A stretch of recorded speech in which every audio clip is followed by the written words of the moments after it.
نحمده ونصلي ونسلم على رسوله الكريم.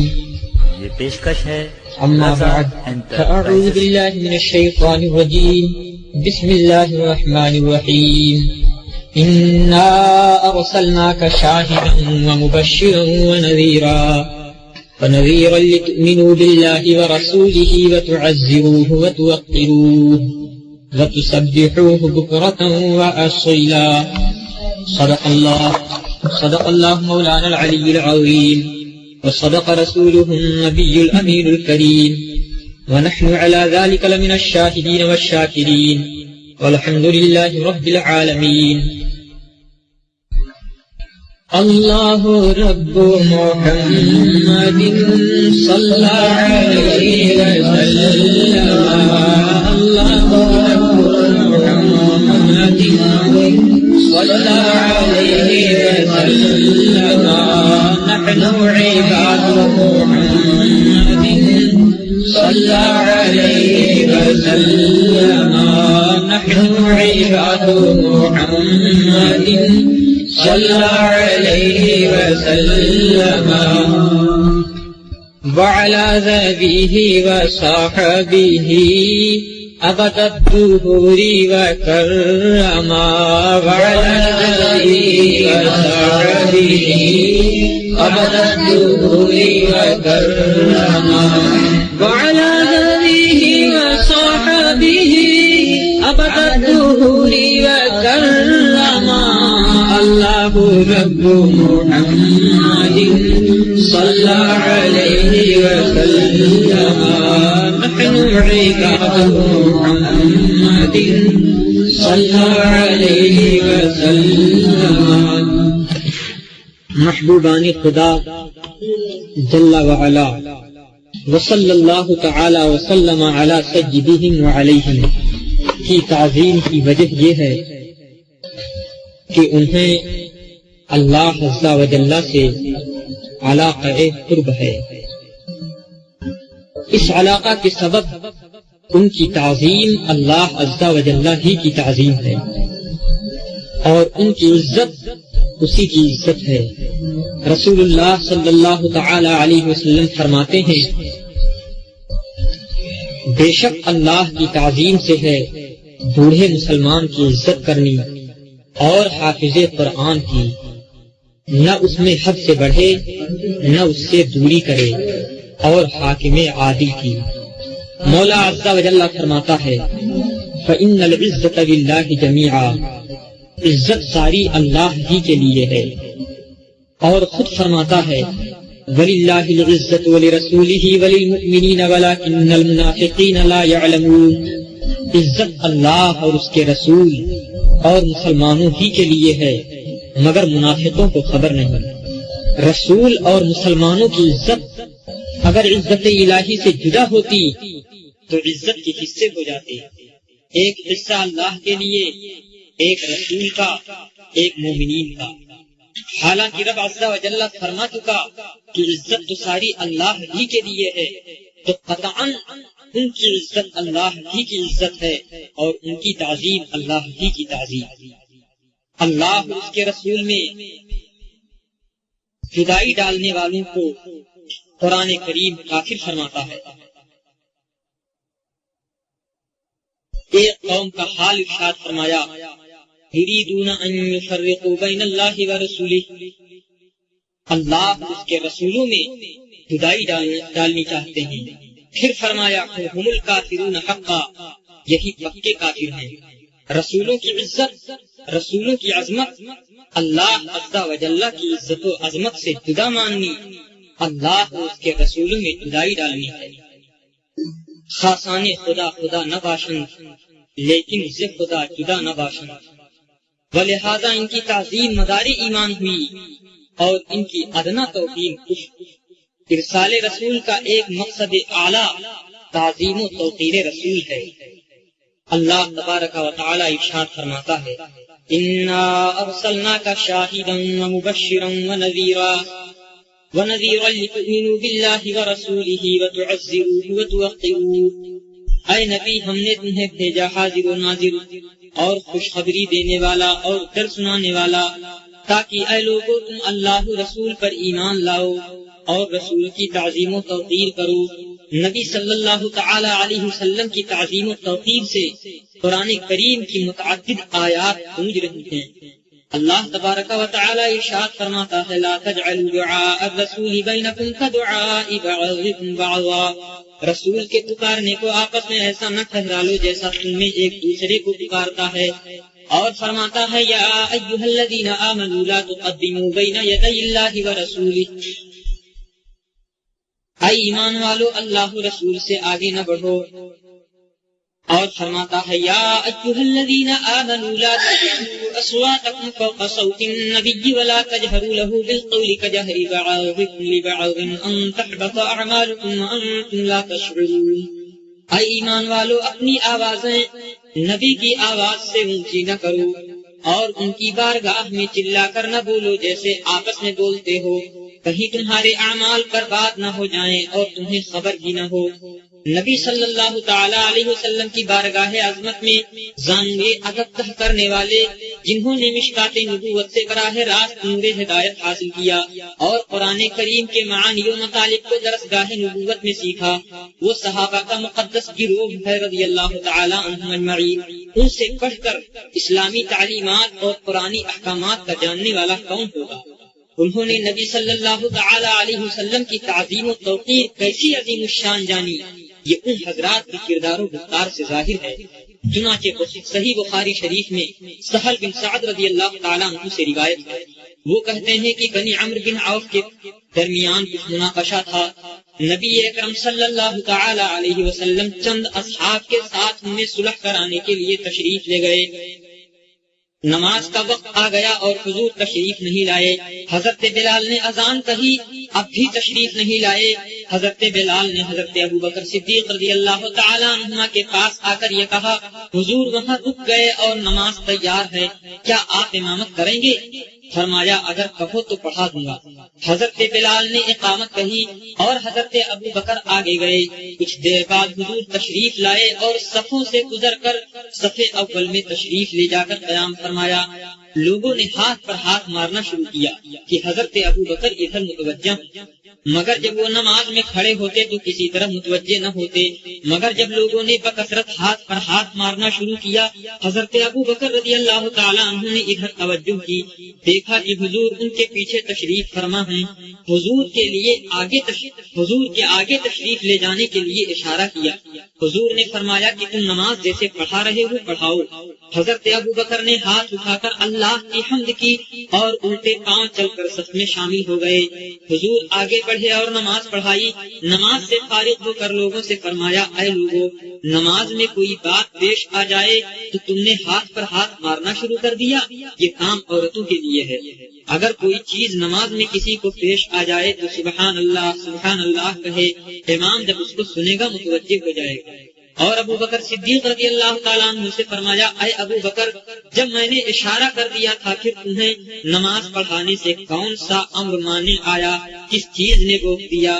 عرض کی ابو بکر کے بیٹے ابو قحافہ کے بیٹے ابو بکر کو یہ سزاوار نہیں کہ نبی صلی اللہ تعالی علیہ وسلم کے آگے نماز پڑھے امام بنے۔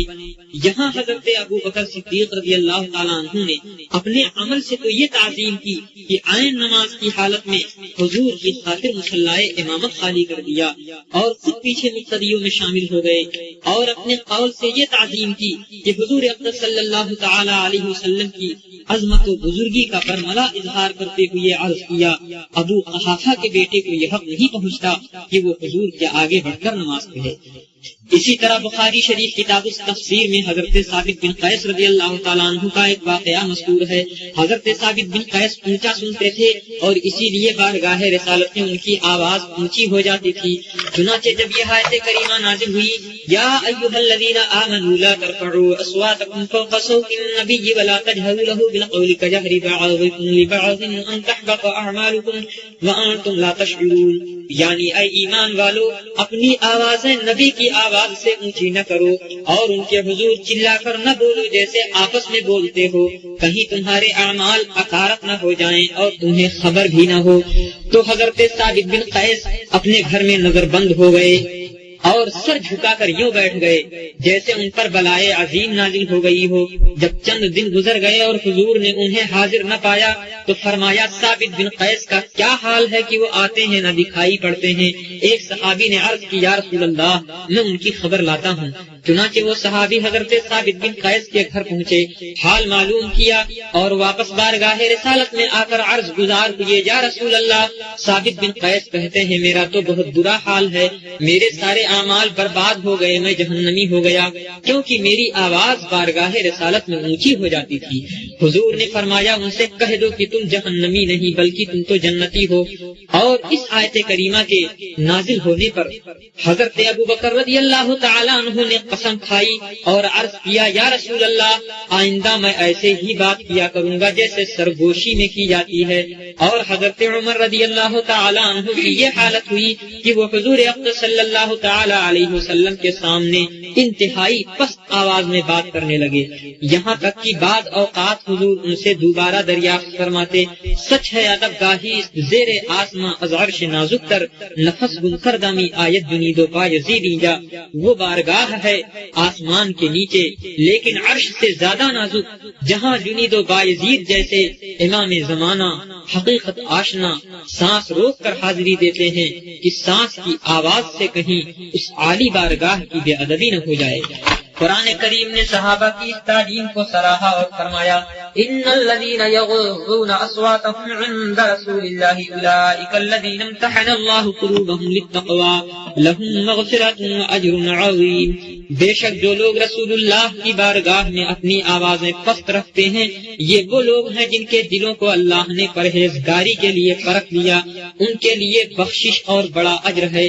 یہ ابدی نعمت اور لاکھانی انعام نبی صلی اللہ تعالی علیہ وسلم کی تعظیم کا صلہ ہے جو بارگاہ خداوندی سے صحابہ کو ملا۔ اور اسی فیضان تعظیم کے سلسلہ میں اہل بصیرت کا یہ قول بھی ہے کہ حضرت ابو بکر صدیق نے عین نماز کی حالت میں جو حضور اقدس صلی اللہ تعالی علیہ وسلم کی تعظیم کی، اس تعظیم نے انہیں اس مقام پر پہنچایا کہ وہ حضور کے بعد حضور کے جانشین بنے اور اس مرتبہ پر فائز ہوئے جہاں تک کسی امتی کی رسائی نہیں۔ مولا تعالی ہمیں دونوں جہان میں ان کی برکتیں نصیب فرمائے، آمین۔ اللہم صلی علی سیدنا و مولانا محمد معدن الجود والکرم وآلہ وبارک وسلم۔ صلاۃ و سلام علیک یا رسول اللہ۔ اللہ تبارک و تعالی ارشاد فرماتا ہے انا ارسلناک شاہدا ومبشرا ونذیرا لتؤمنوا باللہ ورسولہ وتعزروہ وتوقروہ وتسبحوہ بکرۃ واصیلا۔ اے نبی بے شک ہم نے بھیجا تمہیں گواہ، خوشخبری دیتا اور ڈر سناتا تاکہ اے لوگو تم اللہ اور اس کے رسول پر ایمان لاؤ اور رسول کی تعظیم و توقیر کرو اور صبح و شام اللہ کی پاکی بولو۔ مسلمانوں دیکھو، دین اسلام بھیجنے، قرآن مجید اتارنے کا مقصود ہی اللہ تبارک و تعالی تین باتیں بتاتا ہے۔ اول یہ کہ لوگ اللہ و رسول پر ایمان لائیں، دوسرے یہ کہ رسول اللہ صلی اللہ تعالی علیہ وسلم کی تعظیم کریں، تیسرے یہ کہ اللہ تعالی کی عبادت میں رہیں۔ مسلمانوں ان تین عظیم باتوں کی پیاری ترتیب تو دیکھو کہ سب میں پہلے ایمان کو فرمایا اور سب کے آخر میں اپنی عبادت کو اور بیچ میں اپنے پیارے حبیب صلی اللہ تعالی علیہ وسلم کی تعظیم کو، اس لیے کہ ایمان کے بغیر تعظیم کام نہیں دیتی۔ بہت سے عیسائی ہیں جنہوں نے حضور اقدس صلی اللہ تعالی علیہ وسلم کی تعظیم و تکریم میں کتابیں لکھی، اور کمینے کافروں نے جو حضور اقدس صلی اللہ تعالی علیہ وسلم کی ذات پاک پر اعتراض کیے ان کے جواب دیے، مگر جب ایمان نہیں لائے تو کچھ فائدہ نہ ہوا، کیونکہ یہ ظاہری تعظیم ہوئی۔ ان کے دلوں میں حضور اقدس صلی اللہ تعالی علیہ وسلم کی سچی تعظیم ہوتی تو ضرور ایمان لاتے، پھر جب تک دل میں حضور اقدس صلی اللہ تعالی علیہ وسلم کی سچی تعظیم نہ ہو اور عمر بھر عبادت الہی میں گزارے سب بیکار و مردود ہے۔ تم تیرے راہب دنیا تیاگ کر اپنے طور پر عبادت و ریاضت میں عمر کاٹ دیتے ہیں، بلکہ ان میں بہت وہ ہیں کہ لا الہ الا اللہ کا ذکر سیکھتے ہیں، ضربیں لگاتے ہیں، مگر جب دل میں حضور اقدس صلی اللہ تعالی علیہ وسلم کی سچی تعظیم نہیں، کیا فائدہ؟ ہرگز بارگاہ الہی میں قبول ہونے کے قابل نہیں۔ اللہ تبارک و تعالی ایسوں ہی کو فرماتا ہے وَقَدِمْنَا إِلَىٰ مَا عَمِلُوا مِنْ عَمَلٍ فَجَعَلْنَاهُ هَبَاءً مَنثُورًا، جو اعمال انہوں نے کیے ہم نے سب برباد کر دیے۔ ایسوں ہی کو فرماتا ہے عَامِلَةٌ نَاصِبَةٌ تَصْلَىٰ نَارًا حَامِيَةً، عمل کریں مشقتیں جھیلیں اور بدلہ کیا ہوگا کہ بھڑکتی آگ میں بیٹھیں گے۔ والعیاذ باللہ تعالی۔ مسلمانوں کہو محمد رسول اللہ صلی اللہ تعالی علیہ وسلم کی تعظیم مدار ایمان، ایمان کا مدار، نجات کا مدار اور اعمال کے قبول ہونے کا مدار ہوئی یا نہیں؟ کہو ہوئی اور ضرور ہوئی۔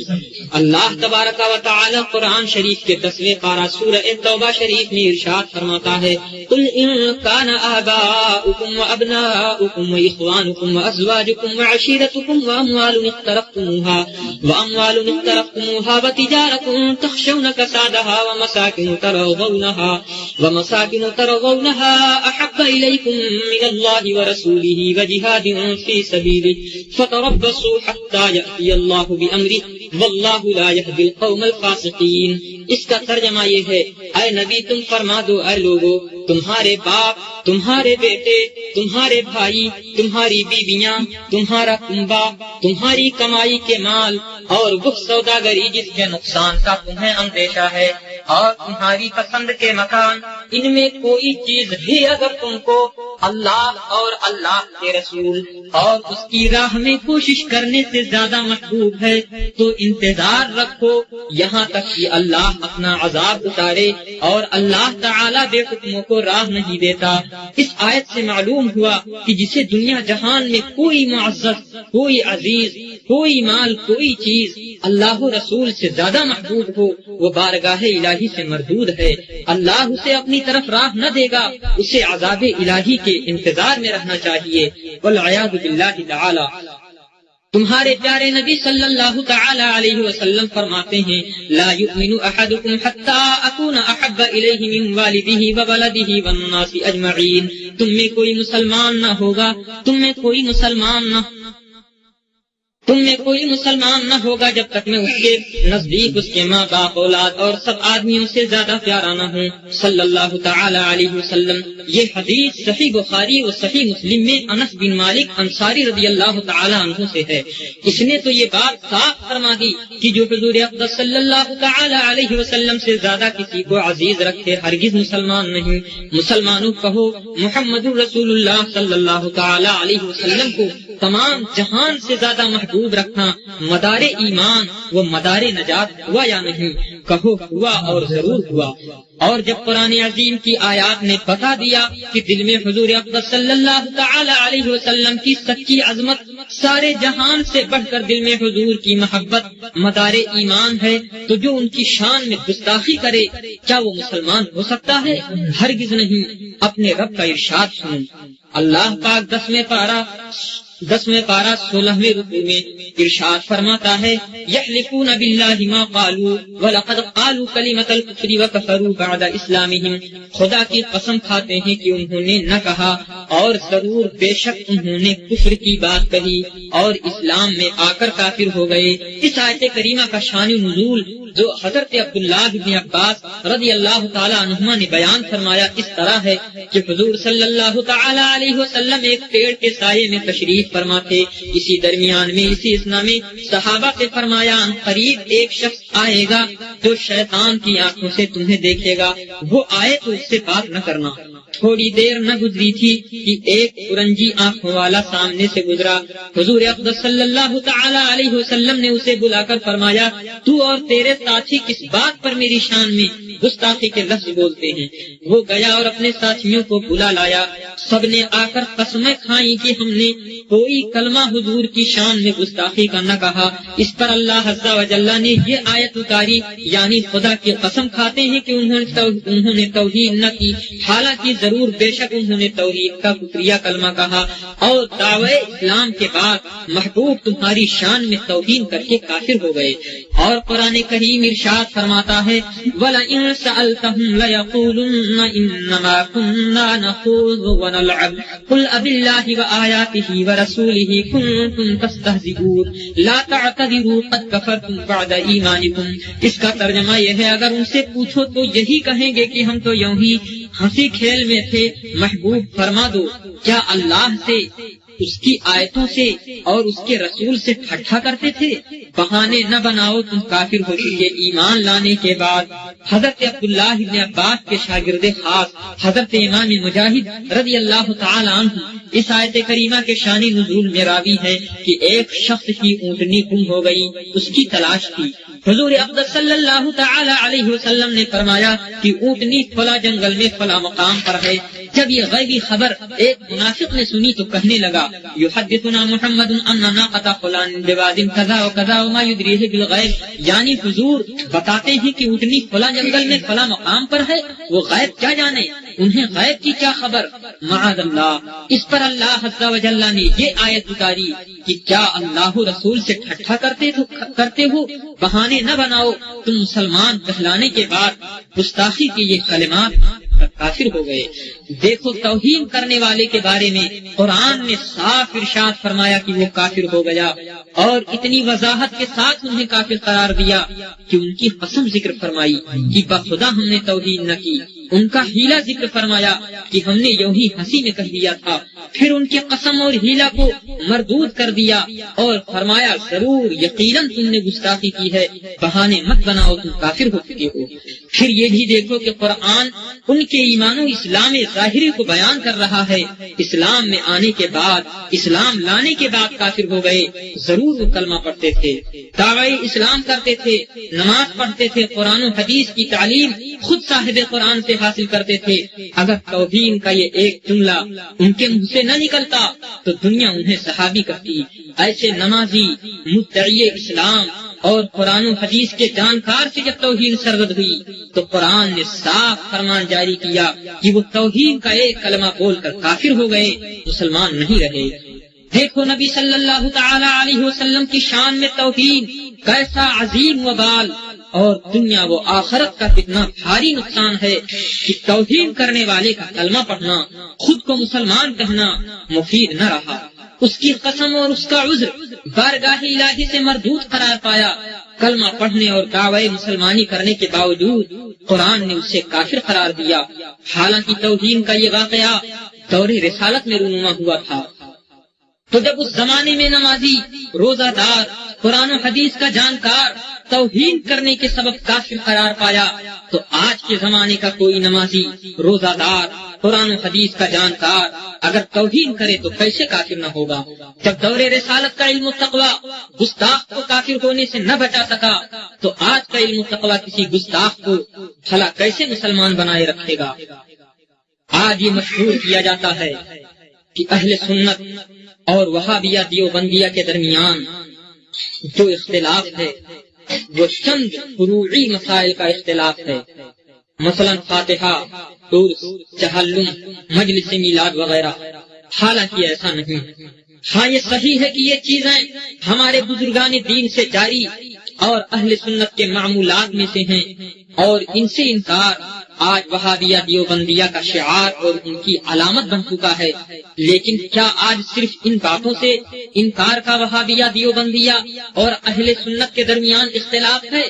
ایسا ہرگز نہیں، بلکہ اصل اختلاف وہ بولیاں ہیں جو وہابی دیوبندی پیشواؤں نے اپنی کتابوں میں لکھی چھاپی پھیلائیں، جن میں اللہ و رسول کی عزت و عظمت کے خلاف کھلی گستاخیاں ہیں، جنہوں نے مسلمانوں کے دلوں پر تیر و نشتر سے زیادہ کام کیا۔ کیا کوئی بھی صاحب ایمان زیادہ کام کیا؟ کوئی بھی صاحب ایمان کسی بھی حالت میں کسی بھی طرح نبی صلی اللہ تعالی علیہ وسلم کی توہین برداشت نہیں کر سکتا، اور جس کسی کے بارے میں معلوم ہو جائے کہ اس نے حضور کی شان میں گستاخی کی ہے، مومن نہ اس کی بات سننا گوارا کرے گا، نہ اس سے لگاؤ رکھنا پسند کرے گا، بلکہ مومن کو اس کی صورت سے نفرت ہوگی۔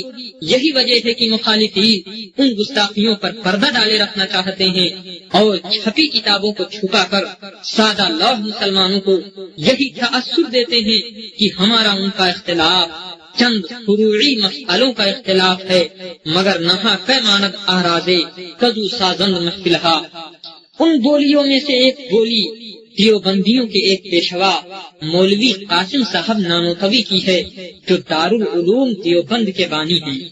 انہوں نے اپنی بولی میں عقیدہ ختم نبوت کا صاف صریح انکار کیا اور اپنی کتاب تحذیر الناس میں لکھا، عوام کے خیال میں تو رسول اللہ صلی اللہ تعالی علیہ وسلم کا خاتم ہونا بڑی معنی ہے کہ آپ کا زمانہ انبیاء سابق کے زمانے کے بعد اور آپ سب میں آخری نبی ہیں، مگر اہل فن پر روشن ہوگا کہ تقدم یا تأخر زمانی میں بھی ذات کچھ فضیلت نہیں۔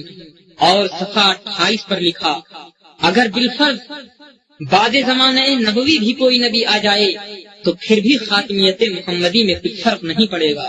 معاذ اللہ۔ مسلمانوں، دور رسالت سے لے کر آج تک امت مسلمہ کا دینی ضروری عقیدہ یہ ہے کہ حضور محمد رسول اللہ صلی اللہ تعالی علیہ وسلم آخری نبی ہیں۔ حضور کے بعد کسی کو نبوت ملنی ناممکن ہے۔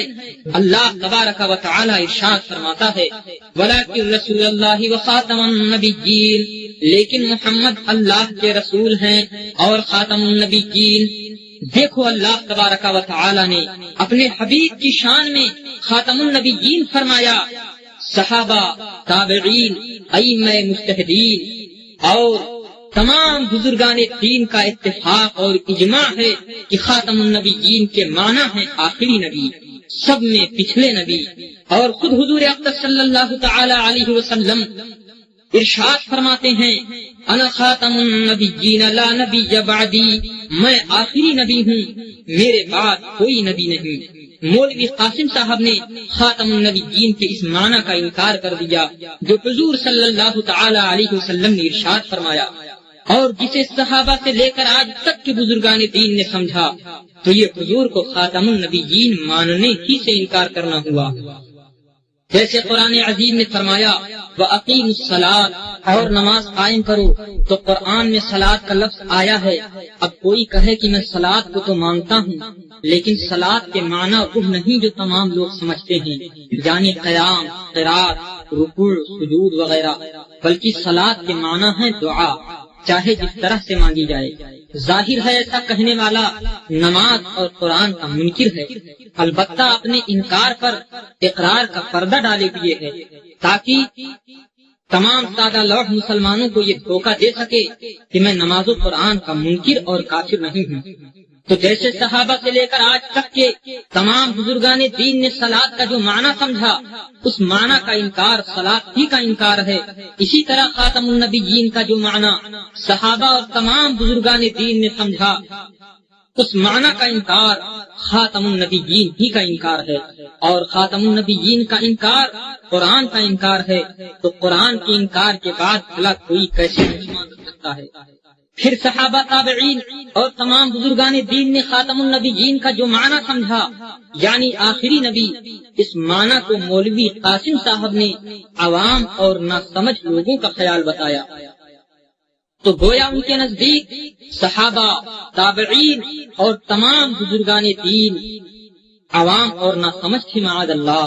یہ ان بزرگوں کی بارگاہ میں کیسی ناپاک جسارت ہے، بلکہ یہی معنی تو خود حضور اقدس صلی اللہ تعالی علیہ وسلم نے ارشاد فرمائے کہ انا خاتم النبیین لا نبی بعدی، میں آخری نبی ہوں، میرے بعد کوئی نبی نہیں۔ اور مولوی صاحب نے اسے عوام اور نہ سمجھ لوگوں کا خیال لکھ دیا، تو گویا کہ انہوں نے حضور کی ذات اقدس کو بھی عوام اور نہ سمجھ لوگوں میں گن دیا۔ معاذ اللہ ثم معاذ اللہ۔ مسلمانوں، یہ کتنی شدید توہین ہے حضور اقدس صلی اللہ تعالی علیہ وسلم کی۔ پھر کیا حضور کی توہین کرنے والا کافر نہیں؟ ضرور کافر ہے۔ قرآن کریم فرماتا ہے، لا تعتذروا قد کفرتم بعد ایمانکم، گستاخو بہانے نہ بناؤ، تم کافر ہو چکے ایمان لانے کے بعد۔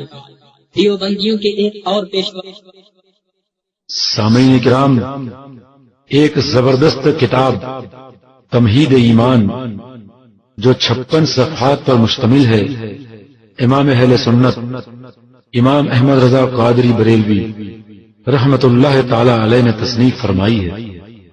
اس میں قرآن مجید کی آیتوں کی روشنی میں ایمان کی حقیقت کا شاندار بیان ہے۔ حضور کی محبت ایمان کی شرط ہے۔ حضور کے گستاخوں سے محبت میں آخرت کی بربادی ہے۔ صرف زبان سے اسلام کا دعویٰ کافی نہیں۔ اس طرح کے نہایت اہم عنوانات پر قرآن کی آیتوں اور حدیث پاک سے بھرپور دلیلیں پیش کی گئی ہیں۔ آپ ہندوستان میں کہیں بھی ہوں اس کتاب کو گھر بیٹھے آدھی قیمت میں حاصل کر سکتے ہیں۔ اگر آپ کو یہ کتاب چاہیے تو اپنے موبائل میں کتاب لکھ کر یا انگریزی کا صرف ایک حرف کے لکھ کر 8080 430 440 پر SMS کیجیے۔ کتاب کا نام دوبارہ سنیں، تمہید ایمان۔ کچھ اہم کتابوں کی فہرست اسی ٹریک کے فولڈر میں موجود ہے یا ہماری ویب سائٹ البرکات.net پر دیکھ سکتے ہیں۔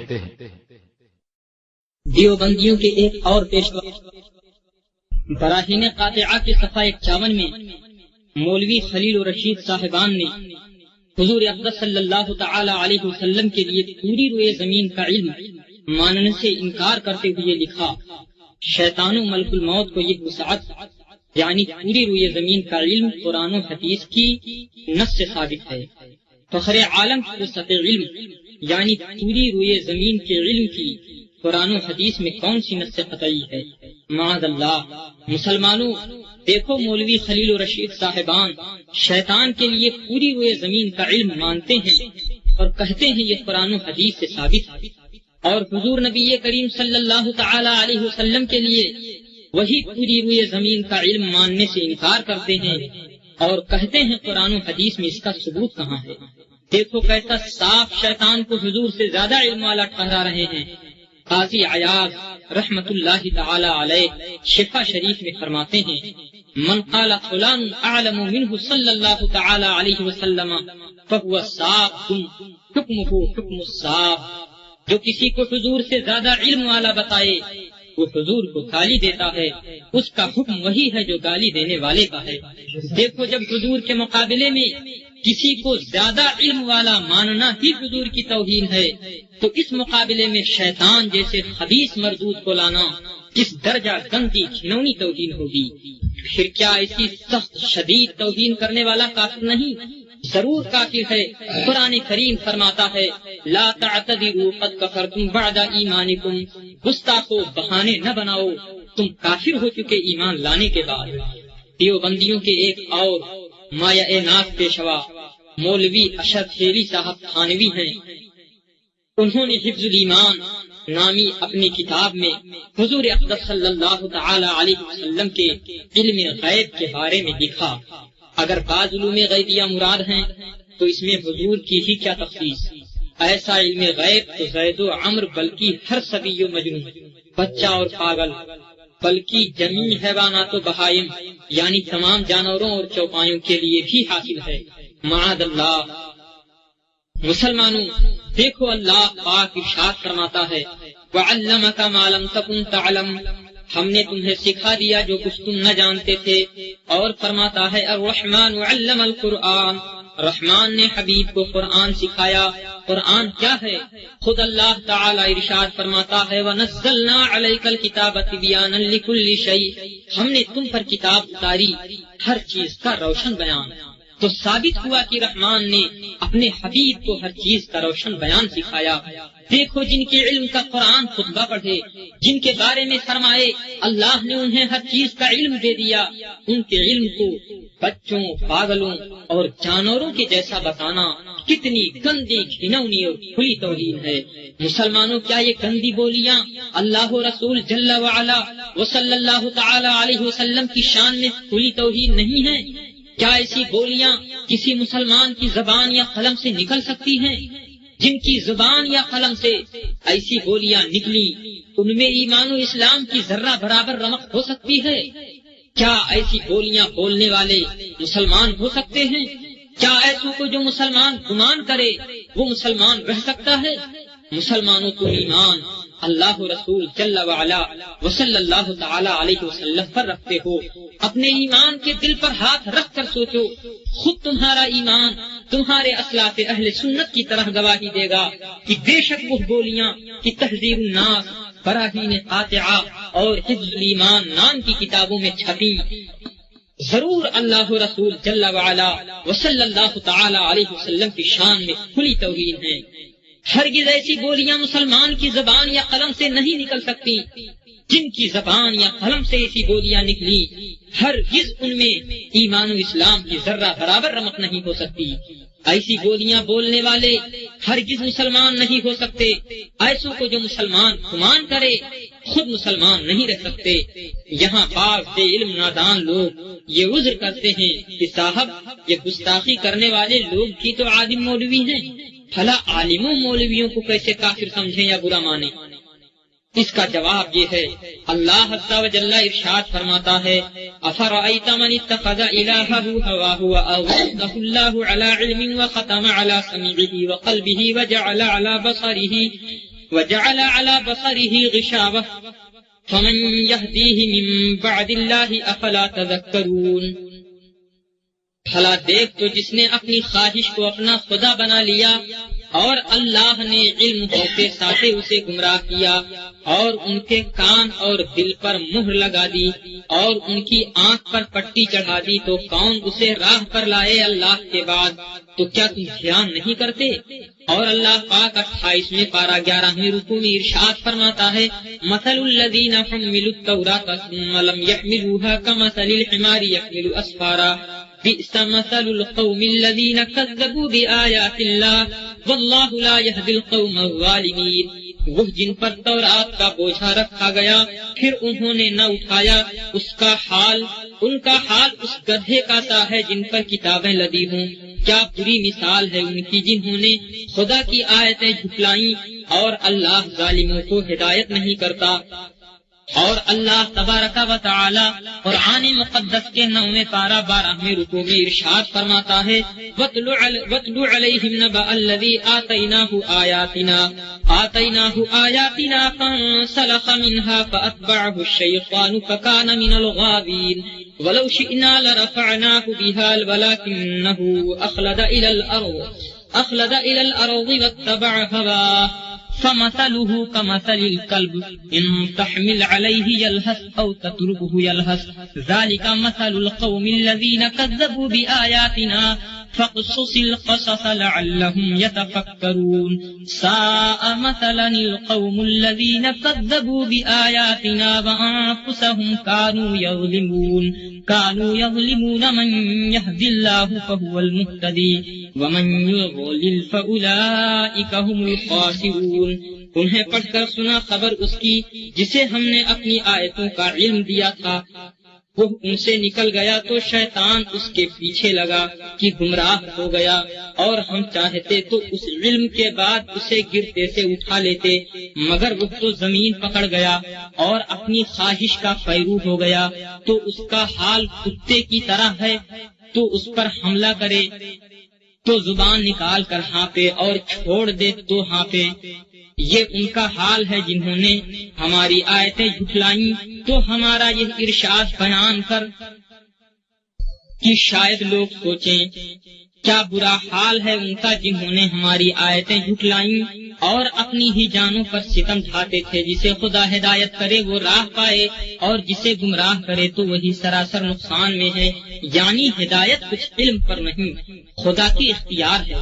یہ آیتیں ہیں اور حدیثیں جو گمراہ عالموں کی مذمت میں ہیں، ان کا تو شمار ہی نہیں۔ یہاں تک کہ ایک حدیث میں ہے، دوزخ کے فرشتے بت پرستوں سے پہلے انہیں پکڑیں گے، یہ کہیں گے کیا ہمیں بت پوجنے والوں سے پہلے لیتے ہو؟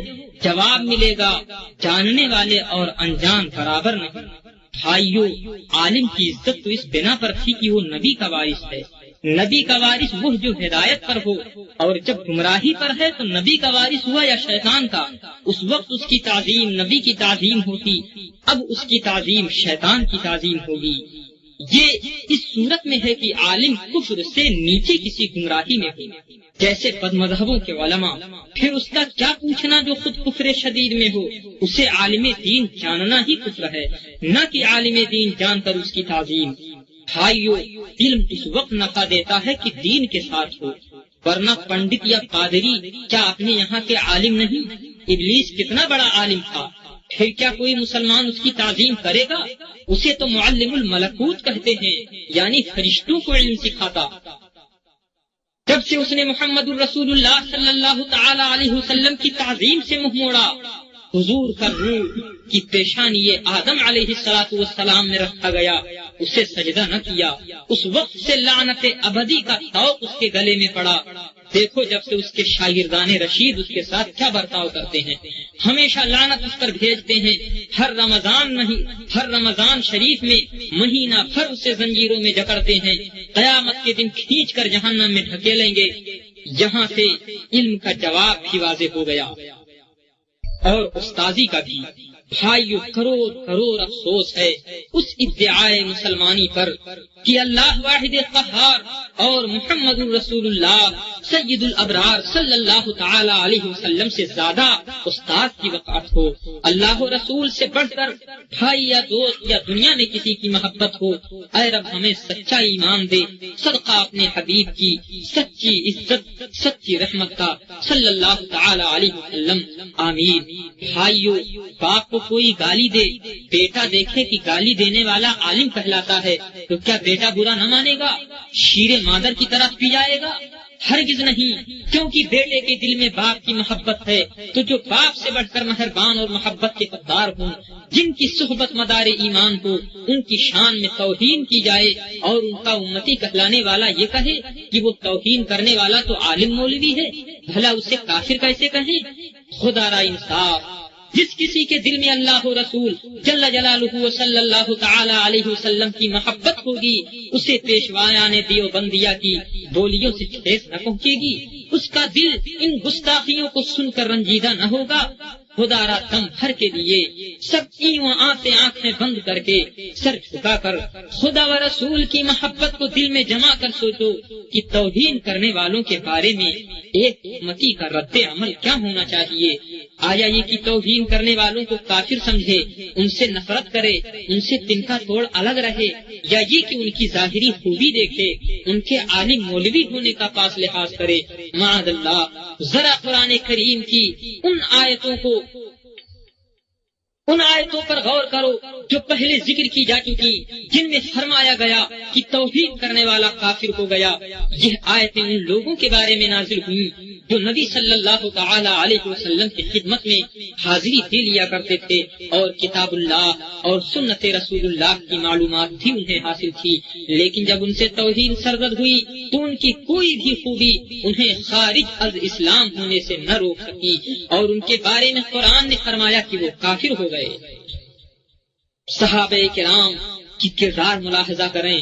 اللہ پاک قرآن مقدس میں صحابہ کرام کی شان میں ارشاد فرماتا ہے، اشداء علی الکفار رحماء بینہم، کافروں پر بہت سخت ہیں اور آپس میں بہت مہربان۔ ایمان والوں کے لیے صحابہ کرام علیہ الرضوان کی سیرت راہ نجات ہے اور سرمایہ آخرت۔ صحابہ نے گستاخی کرنے والے کو کبھی قابل رحم نہ سمجھا، وہ آپس میں حد درجہ رحم دل تھے، لیکن گستاخ کے لیے ان کی تلواریں بے نیام رہیں۔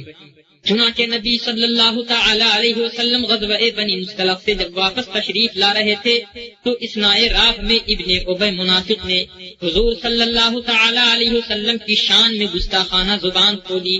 قرآن نے اس کی گستاخی کو نقل فرمایا، یقولون لئن رجعنا الى المدینۃ لیخرجن الاعز منها الاذل، منافق کہتے ہیں کہ اب کی دفعہ مدینہ لوٹ کر جائیں گے تو ہم عزت والے ذلت والوں کو نکال باہر کریں گے۔ اسلامی لشکر میں اس منافق کے فرزند حضرت عبداللہ رضی اللہ تعالی عنہ بھی تھے جو سچے مسلمان تھے اور ساتھ ہی ساتھ ماں باپ کے نہایت فرما بردار اور اطاعت گزار تھے۔ حضرت عبداللہ کو جب پتا چلا کہ میرے باپ نے حضور صلی اللہ تعالی علیہ وسلم کی شان اقدس میں گستاخی کی ہے تو ان کی غیرت ایمانی جوش میں آ گئی اور آگے بڑھ کر مدینہ طیبہ کے دروازے پر ننگی تلوار لیے کھڑے ہو گئے۔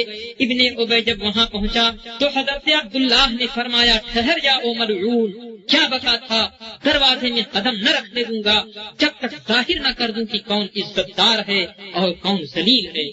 ان الفاظ نے ابن ابی کے غرور کی بنیادیں ہلا دی اور وہ حیرت سے بیٹے کا منہ تکتا رہ گیا۔ اور ایک اطاعت گزار بیٹے کا یہ طرز عمل ابن ابی کے لیے حیرت کی بات کی تھی۔ بالآخر ابن ابی نے مجبور ہو کر اعتراف کیا، خدا کی قسم میں ذلیل ہوں اور رسول اللہ صلی اللہ تعالی علیہ وسلم عزت والے ہیں، لیکن پھر بھی حضرت عبداللہ راستہ روکے رہے یہاں تک کہ حضور صلی اللہ تعالی علیہ وسلم وہاں تشریف لے آئے اور ملاحظہ فرمایا کہ ابن ابی برابر اعتراف کر رہا ہے، انا اذل من الصبیان، انا اذل من النساء، میں بچوں سے زیادہ ذلیل ہوں، میں عورتوں سے بڑھ کر خوار ہوں۔ اور حضرت عبداللہ اس کے سر پر تلوار لیے کھڑے ہیں۔ حضور نے فرمایا اسے جانے دو۔ حضور کا ارشاد سن کر حضرت عبداللہ نے تلوار نیچے کر لی اور رحمت للعالمین صلی اللہ تعالی علیہ وسلم کی رحمت سے ابن ابی کی جان بچی۔ قرآن کریم نے اہل ایمان کی یہی شان بیان کی ہے۔ اللہ پاک 28ویں پارہ تیسرے رکوع میں ارشاد فرماتا ہے، لا تجد قوما یؤمنون باللہ والیوم الآخر یوادون من حاد اللہ ورسولہ ولو كانوا آباءهم او ابناءهم او اخوانهم او عشیرتهم محبوب جو لوگ اللہ اور قیامت پر ایمان رکھتے ہیں تم ان کے دلوں میں اللہ و رسول کے مخالف کی محبت نہ پاؤ گے، مخالف ان کے باپ، بیٹے، بھائی یا رشتہ دار ہی کیوں نہ ہوں۔ دیکھو قرآن مومن کی یہ شان بتا رہا ہے کہ مومن کے دل میں اللہ و رسول کے گستاخ کی محبت نہیں آنے پاتی، اگرچہ پہلے گستاخ کے ساتھ مومن کا کتنا ہی گہرا اور قریبی رشتہ کیوں نہ رہا ہو۔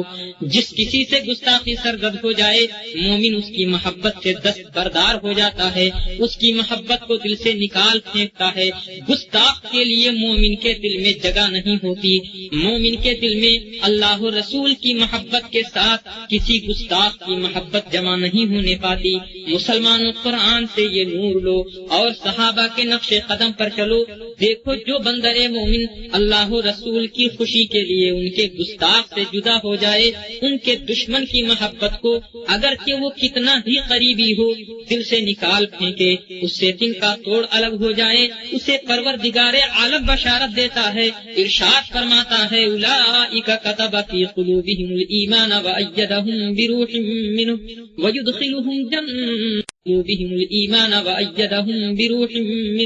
ویدخلہم جنات تجری من تحتها الانہار خالدین فیہا رضی اللہ عنہم ورضوا عنہ اولئک حزب اللہ الا ان حزب اللہ هم المفلحون۔ یہ آیت کریمہ 28ویں پارہ تیسرے رکوع کی ہے۔ ترجمہ یہ ہے، یہ ہیں وہ لوگ جن کے دلوں میں اللہ نے ایمان نقش کر دیا اور اپنی طرف کی روح سے ان کی مدد فرمائی، انہیں باغوں میں لے جائے گا جن کے نیچے نہریں بہ رہی ہیں، ہمیشہ رہیں گے ان میں، اللہ ان سے راضی اور وہ اللہ سے راضی۔ یہی لوگ اللہ والے ہیں۔ سنتا ہے اللہ والے ہی مراد کو پہنچے۔ مسلمانوں ان عظیم نعمتوں کو دیکھو، اگر تم نے اللہ و رسول کی عظمت و محبت کے پیش نظر ان کے گستاخ سے کنارہ کر لیا، ان کے گستاخ کی محبت کو دل سے نکال دیا، تو تمہارے لیے پروردگار عالم 7 نعمتوں کی بشارت دے رہا ہے۔ 7 نعمتوں کی بشارت ہے۔ اللہ تعالیٰ تمہارے دلوں میں پہلا یہ کہ اللہ تعالیٰ تمہارے دلوں میں ایمان نقش کر دے گا، اس میں انشاءاللہ تعالی خاتمہ بالخیر کی بشارت ہے، اور دوسری بشارت یہ ہے کہ اللہ تعالی روح القدس سے تمہاری مدد فرمائے گا، تیسری بشارت یہ ہے کہ تمہیں ہمیشگی کی جنتوں میں لے جائے گا جن کے نیچے نہریں رواں ہیں، چوتھی بشارت یہ ہے تم خدا کے گروہ کہلاؤ گے، اللہ والے ہو جاؤ گے، پانچویں بشارت یہ ہے کہ مہمانگی مرادیں پاؤ گے، اور چھٹی بشارت یہ کہ اللہ تم سے راضی ہو جائے گا۔ بندے کے لیے اس سے بڑی اور کیا نعمت ہوگی کہ اس سے اس کا رب راضی ہو جائے، مگر انتہائی بندہ نوازی یہ کی ساتویں بشارت میں ارشاد فرماتا ہے اللہ تم سے راضی اور وہ اللہ سے راضی۔ مسلمانوں سوچو، نبی صلی اللہ تعالی علیہ وسلم کی شان میں گستاخی کرنے والوں سے یک لخت رشتہ محبت توڑ دینا کتنی بڑی بات ہے، جس پر اللہ تعالی ان بے بہا نعمتوں کا وعدہ فرما رہا ہے، اور اس کا وعدہ یقیناً سچا ہے۔ اور دیکھو اس کے باوجود بھی اگر تم نے گستاخ سے دشمن خدا و رسول سے رشتہ محبت قائم رکھا تو قرآن کریم کا یہ تازیانہ، یہ کوڑا بھی سن لو۔ اللہ پاک ارشاد فرماتا ہے وَمَن يَتَوَلَّهُم مِّنكُمْ فَأُولَٰئِكَ هُمُ الظَّالِمُونَ۔ یہ آیت کریمہ 10ویں پارہ 9ویں رکوع کی ہے۔ ترجمہ یہ ہے تم میں جو کوئی ان سے محبت کرے تو وہی لوگ ظالم ہیں، اور اللہ پاک فرماتا ہے وَمَن يَتَوَلَّهُم مِّنكُمْ فَإِنَّهُ مِنْهُمْ۔ تم میں جو کوئی ان سے دوستی کرے وہ انہی میں سے ہے۔ درود پاک اللہم صلی علی سیدنا شفیعنا و مولانا محمد معدن الجود والکرم و آلہ وبارک وسلم صلاۃ و سلام علیک یا رسول اللہ۔ اب رہی یہ بات کہ موجودہ زمانہ کے وہابیہ دیوبندیہ کیوں کافر ہیں، تو اس کا جواب یہ ہے کہ آج کے وہابیوں دیوبندیوں نے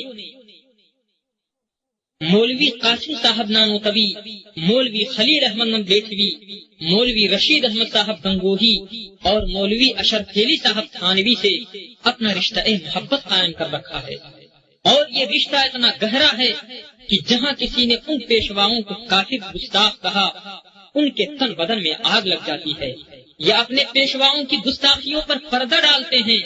کسی ان پڑھ سے سامنا ہوا تو کہتے ہیں ہمارے پیشواؤں نے یہ سب لکھا ہی نہیں، کسی نے ان کی کتابوں کا حوالہ پیش کر دیا تو کہتے ہیں ان بولیوں کا مطلب یہ نہیں، اور کسی واقف کار سے سابقہ پڑ گیا تو کہتے ہیں ہم ان سب جھگڑوں میں نہیں پڑتے، آپ بھی مت پڑھیے، یہ عالموں کی باتیں ہیں وہ جانے، ہم تو یہی نماز روزہ کی طرف لوگوں کو بلاتے ہیں، یا آئیے قوم مسلم کی کچھ خدمت کریں، ان پرانی باتوں میں پڑھنے سے کیا فائدہ، معاذ اللہ۔ حالانکہ پیشوایان دیوبندیہ کی کتابیں تحذیر الناس، براہین قاطعہ اور حفظ الایمان، یہ تحذیر الناس جو سن 1290 کی ہے اور براہین قاطعہ جو سن 1304 کی ہے، اور حفظ الایمان جو سن 1319 کی ہے، یہ کتابیں آج بھی یہ لوگ چھاپ رہے ہیں، اور نہ بھی چھاپیں تو ان کتابوں اور ان میں لکھی گستاخیوں کو حق و صحیح مانتے ہیں، معاذ اللہ۔ اور جس طرح گستاخی بکنا کفر ہے، یوں ہی گستاخی کو حق و صحیح کہنا بھی کفر ہے، اور بالفرض اہل ایمان کے ڈر سے ان بولیوں کو گندی اور کفری کہہ بھی دیں تو ان کے لکھنے والوں کو اپنا امام و پیشوا، عالم و بزرگ کو کھلم کھلا مان رہے ہیں، اور قرآن کریم ارشاد فرماتا ہے وَمَن يَتَوَلَّهُم مِّنكُمْ فَأُولَٰئِكَ هُمُ الظَّالِمُونَ۔ تم میں سے جو کوئی ان سے محبت کرے تو وہی لوگ ظالم ہیں، اور فرماتا ہے وَمَن يَتَوَلَّهُم مِّنكُمْ فَإِنَّهُ مِنكُمْ، اور تم میں جو کوئی ان سے دوستی کرے وہ انہی میں سے ہے، یعنی اللہ و رسول کے مخالف، اللہ و رسول کی شان میں گستاخی کرنے والوں سے محبت اور دوستی کرنے والا بھی مومن نہیں، اس کا شمار بھی گستاخوں میں ہے، وہ بھی گستاخوں کی طرح گمراہ اور کافر ہے۔ قرآن کے اس حکم میں وہ تمام لوگ داخل ہیں جو دیوبندی پیشواؤں کی گستاخیوں پر آگاہ ہونے کے باوجود انہیں اپنا پیشوا مانتے اور ان سے رشتہ محبت رکھتے ہیں، لہذا نہ وہ دوستی کے قابل، نہ ان کے ساتھ رہنا جائز، نہ ان سے کسی طرح کا رشتہ رکھنا روا، ان کے ساتھ رہنے میں سراسر نقصان ہے۔ مسلمانوں، جب رب نے ان کے ساتھ رہنے سے روک دیا تو ایمان کا تقاضا یہ ہے کہ حکم ربانی پر سر تسلیم خم کر دو، فائدہ نقصان نہ پوچھو۔ پروردگار عالم سے بڑھ کر تمہاری بہتری اور بھلائی کا جاننے والا کون ہو سکتا ہے؟ اے مصطفیٰ صلی اللہ تعالی علیہ وسلم کی بھولی بھیڑو، اپنے دشمنوں کو پہچانو۔ نہیں، تمہارے دشمن نہیں، تمہارے پیارے مالک صلی اللہ تعالی علیہ وسلم کے دشمن، جنہوں نے وہ ملعون گالیاں محمد الرسول اللہ صلی اللہ تعالی علیہ وسلم کی شان اقدس میں لکھی چھاپی اور آج تک ان پر مصر ہیں، اڑے ہوئے ہیں، ان کی عداوت شدیدہ سخت دشمنی تو ظاہر ہو گئی، اور وہ جو ان کے دلوں میں چھپی ہے بہت زائد ہے۔ اللہ پاک فرماتا ہے قد بدت البغضاء من افواہہم وما تخفی صدورہم اکبر۔ جو بظاہر ان خبیث گالیوں کہ خود مرتکب نہیں، ان سے پوچھ دیکھیے کہ جن خباثاں نے مصطفیٰ صلی اللہ تعالی علیہ وسلم کو یوں منہ بھر کر گالیاں دی، وہ مسلمان رہے یا کافر ہو گئے؟ دیکھو، ہرگز انہیں کافر نہ کہیں گے، بلکہ محمد الرسول اللہ صلی اللہ تعالی علیہ وسلم کے مقابل الٹے ان کی حمایت کو تیار ہو جائیں گے، تعویلیں گڑھیں گے، بات بنائیں گے۔ حالانکہ علماء کرام حرمین شریفین بالاتفاق ان تمام دشنامیوں گالی دینے والوں کو ایک ایک کا نام دے کر فرما چکے کہ من شک فی کفرہ من شک فی عذابہ و کفرہ فقد کفر، جو ان کے کافر ہونے میں شک کرے وہ بھی کافر ہے۔ بھائیو، تم نے محمد رسول اللہ صلی اللہ تعالی علیہ وسلم کے دشمنوں کو ابھی نہ پہچانا؟ ان کے پاس بیٹھتے ہو، ان کی بات سنتے ہو، ان کی تحریریں دیکھتے ہو۔ دیکھو، یہ تمہارے حق میں زہر ہے۔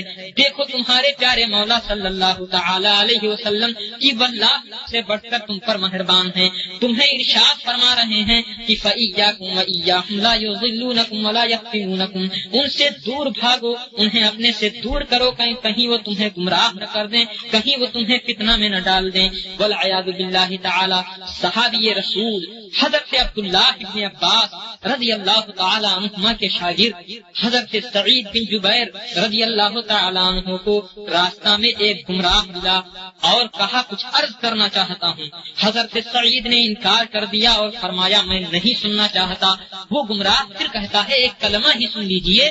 حضرت سعید نے اپنا انگوٹھا چھگلیا کے سرے پر رکھ کر فرمایا ولا نصف کلمۃ، تو ایک کلمہ کی بات کرتا ہے، میں آدھا کلمہ بھی نہیں سننا چاہتا۔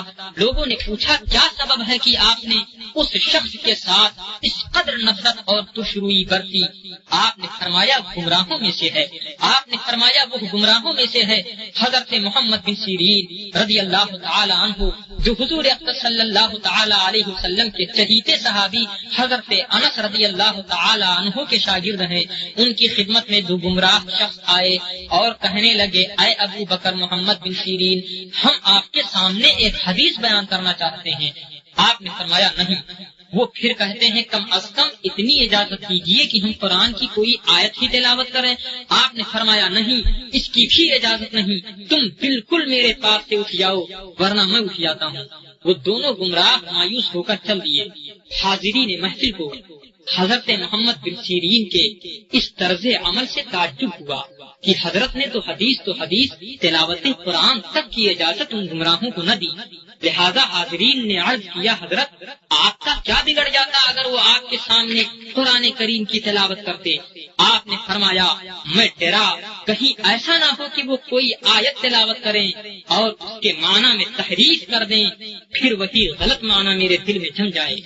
اللہ اکبر، جنہوں نے اپنے دن رات خدا کی یاد کے لیے وقف کر دیے ہوں، جن کی عقلیں تقدیر الہی کے آگے جھک پڑی ہوں، نبی صلی اللہ تعالی علیہ وسلم کی ایک ایک ادا تلاش کر کے اسے اپنانا، جنہوں نے اپنا شیوہ زندگی بنا لیا ہو قرآن کریم کی تعلیمات اور خود نبی یہ رؤوف و رحیم صلی اللہ تعالی علیہ وسلم کے ارشادات جن کے پیش نظر ہوں، ایسے خدا کے نیک بندے تو گمراہ کی زبان اور آواز سے اس قدر بچیں اور آج کے ناواقف نادان فکر معاش کے مارے یہ کہیں کہ ہمیں ان گمراہوں اور ان کے غلط عقیدوں سے کیا لینا دینا ہے، جو اچھی بات بتائیں لے لینا ہے، بری بات کو وہیں چھوڑ دینا ہے۔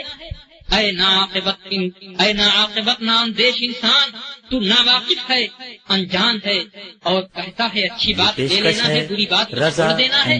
مجھے یہ تو بتا کہ اچھی اور بری بات پرکھنے کی تیرے پاس کسوٹی کیا ہے؟ تیرے پاس کون سا ذریعہ ہے جس سے اچھی بات کو بری بات سے الگ کر کے اچھی بات لے لے گا؟ ظاہر ہے اچھی اور بری بات کو پرکھنے کی کسوٹی قرآن و حدیث کے علاوہ نہیں، اور قرآن و حدیث تک تیری رسائی نہیں، تو پھر کس بل بوتے پر گمراہ ہوں توہین کے ددگاہوں کے پاس جاتا اور ان کی بات سننے کی جرات کرتا ہے۔ قرآن کریم ارشاد فرماتا ہے فَلَا تَقْعُدْ بَعْدَ الذِّكْرَىٰ مَعَ الْقَوْمِ الظَّالِمِينَ، بھولے سے ان میں سے کسی کے پاس بیٹھ گئے ہو تو یاد آنے پر فوراً کھڑے ہو جاؤ۔ تمہارے پیارے نبی صلی اللہ تعالی علیہ وسلم ارشاد فرماتے ہیں اما رضوا فلا تعودوهم واما تو فلا تشهدوهم وان لقيتموهم فلا تسلموا عليهم ولا تجالسوهم ولا تواتلوهم ولا تشاركوهم ولا تصلوا عليهم ولا تصلوا معهم۔ گمراہ لوگ بیمار پڑے تو ان کی مزاج کرسی کو نہ جاؤ، مر جائیں تو جنازہ میں شریک نہ ہو، وہ ملے تو سلام نہ کرو، ان کے ساتھ مت بیٹھو، ان کے ساتھ کھانا پینا نہ کرو، ان کی نماز جنازہ نہ پڑھو، نہ ان کے ساتھ نماز پڑھو۔ بھائیو، تم اپنے نفع نقصان کو زیادہ جانتے ہو یا تمہارا رب عز و جل، تمہارے نبی صلی اللہ تعالی علیہ وسلم؟ لوگ اپنی جہالت سے گمان کرتے ہیں کہ ہم اپنے دل سے مسلمان ہیں، ہم پر ان کا کیا اثر ہوگا؟ حالانکہ رسول اللہ صلی اللہ تعالی علیہ وسلم ارشاد فرماتے ہیں جو دجال کی خبر سنے اس پر واجب ہے کہ اس سے دور بھاگے، کہ خدا کی قسم آدمی اس کے پاس جائے گا اور یہ خیال کرے گا کہ میں تو مسلمان ہوں، یعنی مجھے اس سے کیا نقصان پہنچے گا، وہاں اس کے دھوکوں میں پڑ کر اس کا پیرو ہو جائے گا۔ کیا دجال اقبس کو سمجھتے ہو جو آنے والا ہے؟ حاشا، تمام گمراہوں کے داعی منادی سب دجال ہیں، اور سب سے دور بھاگنے ہی کا حکم فرمایا اور اس میں یہی اندیشہ بتایا۔ رسول اللہ صلی اللہ تعالی علیہ وسلم فرماتے ہیں یکون فی آخر الزمان دجالون کذابون یأتونکم من الاحادیث بما لم تسمعوا انتم ولا آباؤکم فإیاکم وإیاہم لا یضلونکم ولا یفتنونکم۔ آخر زمانے میں دجال کذاب لوگ ہوں گے، وہ باتیں تمہارے سامنے لانے نہ سنی نہ تمہارے باپ دادا نے، تو ان سے دور رہو اور انہیں اپنے سے دور رکھو، کہیں وہ تمہیں گمراہ نہ کر دیں، کہیں وہ تمہیں فتنے میں نہ ڈال دیں۔ بھائیو، مصطفیٰ صلی اللہ تعالی علیہ وسلم کے دامن سے لپٹا رہنا اچھا ہے یا معاذ اللہ ان کے دشمن کے پھندے میں پڑنا؟ اللہ تعالیٰ ان کا دامن نہ چھڑائے، دنیا میں نہ آخرت میں، آمین۔ وصلی اللہ تعالی علی سیدنا و مولانا محمد و آلہ و صحبہ اجمعین۔ آج جب لوگ وہابیوں، دیوبندیوں، موجودیوں وغیرہ کی نماز، تلاوت قرآن یا خدمت خلق پر للچاتے ہیں تو مجھے اپنے آقا امت کے خیر خواہ پیارے مصطفیٰ صلی اللہ تعالی علیہ وسلم کی وہ حدیث مبارک یاد آتی ہے جسے سیدنا ابو سعید خدری رضی اللہ تعالی عنہ نے روایت کیا۔ وہ کہتے ہیں کہ ہم لوگ رسول اللہ صلی اللہ تعالی علیہ وسلم کی خدمت میں حاضر تھے، حضور مال غنیمت تقسیم فرما رہے تھے۔ ذوالخویسرہ نام کا ایک شخص جو قبیلہ بنی تمیم کا رہنے والا تھا آیا اور کہنے لگا اے اللہ کے رسول، انصاف سے کام لو، معاذ اللہ۔ حضور نے فرمایا افسوس تیری جسارت پر، میں ہی انصاف نہیں کروں گا تو کون انصاف کرے گا؟ اگر میں انصاف نہ کرتا تو خائب و خاسر ہو چکا ہوتا، تو نقصان میں رہتا۔ سیدنا عمر فاروق اعظم رضی اللہ تعالی عنہ سے نہ رہا گیا، عرض کرتے ہیں یا رسول اللہ اجازت دیجیے کہ اس گستاخ بد زبان کی گردن مار دوں۔ حضور صلی اللہ تعالی علیہ وسلم نے فرمایا جانے دو، اس کے اور بھی ساتھی ہیں اور دوسرے سلسلہ روایت میں ہے اس کی نسل سے ایک قوم پیدا ہوگی جن کی نمازوں کو دیکھ کر تم اپنی نمازوں کو حقیر جانو گے اور ان کے روزوں کے آگے تم اپنے روزوں کو ہلکا سمجھو گے۔ وہ قرآن پڑھیں گے لیکن قرآن ان کے حلق سے نیچے نہیں اترے گا، وہ دین سے ایسے نکل جائیں گے جیسے تیر شکار سے نکل جاتا ہے۔ کتنا سچ ہے میرے آقا کا فرمان جو اہل ایمان کے ایمان کو تازگی بخشتا ہے اہل شبہات کو شبہات کے اندھیروں سے نکالتا ہے. رہے وہ لوگ جو روشنی کے سامنے آنے پر آنکھیں بند کر لیں، ان کے لیے تو قرآن عظیم کا یہ فرمان بس ہے، صم بکم عمی فہم لا یرجعون، بہرے گونگے اندھے تو وہ پلٹنے کے نہیں. مسلمانوں، اپنے غمخوار آقا سرکار مصطفیٰ صلی اللہ تعالی علیہ وسلم کے ارشاد کو غور سے سنو. وہ جو کچھ فرماتے ہیں تمہارے بھلے کو فرماتے ہیں. وہ تم پر ماں سے بڑھ کر مہربان اور باپ سے بڑھ کر شفیق ہیں. وہ ہیں کہ پیدا ہوتے ہوتے تمہیں یاد کیا. دنیا میں بہت تمہارے خیر خواہ اور ہمدرد ہوں گے، تم سے محبت کرنے اور تمہیں سہارا دینے والے ہوں گے. مثلا تمہاری ماں، تمہارے باپ، تمہارے بھائی، تمہارے احباب، تمہارے پیر، تمہارے استاد. لیکن ذرا بتاؤ تو وہ کون سے ماں باپ ہیں جنہوں نے پیدا ہوتے ہوتے اپنی اولاد کو یاد کیا ہو؟ وہ کون سے پیر اور استاد ہیں جنہوں نے پیدا ہوتے ہوتے اپنے مرید و شاگرد کو یاد کیا ہو؟ وہ کون سا بھائی یا دوست ہے جس نے پیدا ہوتے ہوتے بھائی یا دوست کو یاد کیا ہو؟ جواب نہیں کے سوا ہاں میں نہیں دے سکتے. صرف اور صرف مکین گنبد خضرا شب اسرا کے دولہا حضور پیارے مصطفیٰ صلی اللہ تعالی علیہ وسلم ہیں کہ پیدا ہوتے ہی اپنے رب کی بارگاہ میں سجدہ کیا اور اپنے رب کی حمد و ثنا کے بعد سب میں پہلی جو یاد آئی وہ تمہاری ہی یاد تھی. رب حبلی امتی، رب حبلی امتی، اے میرے رب میری امت کو بخش دے، اے میرے رب میری امت کو بخش دے.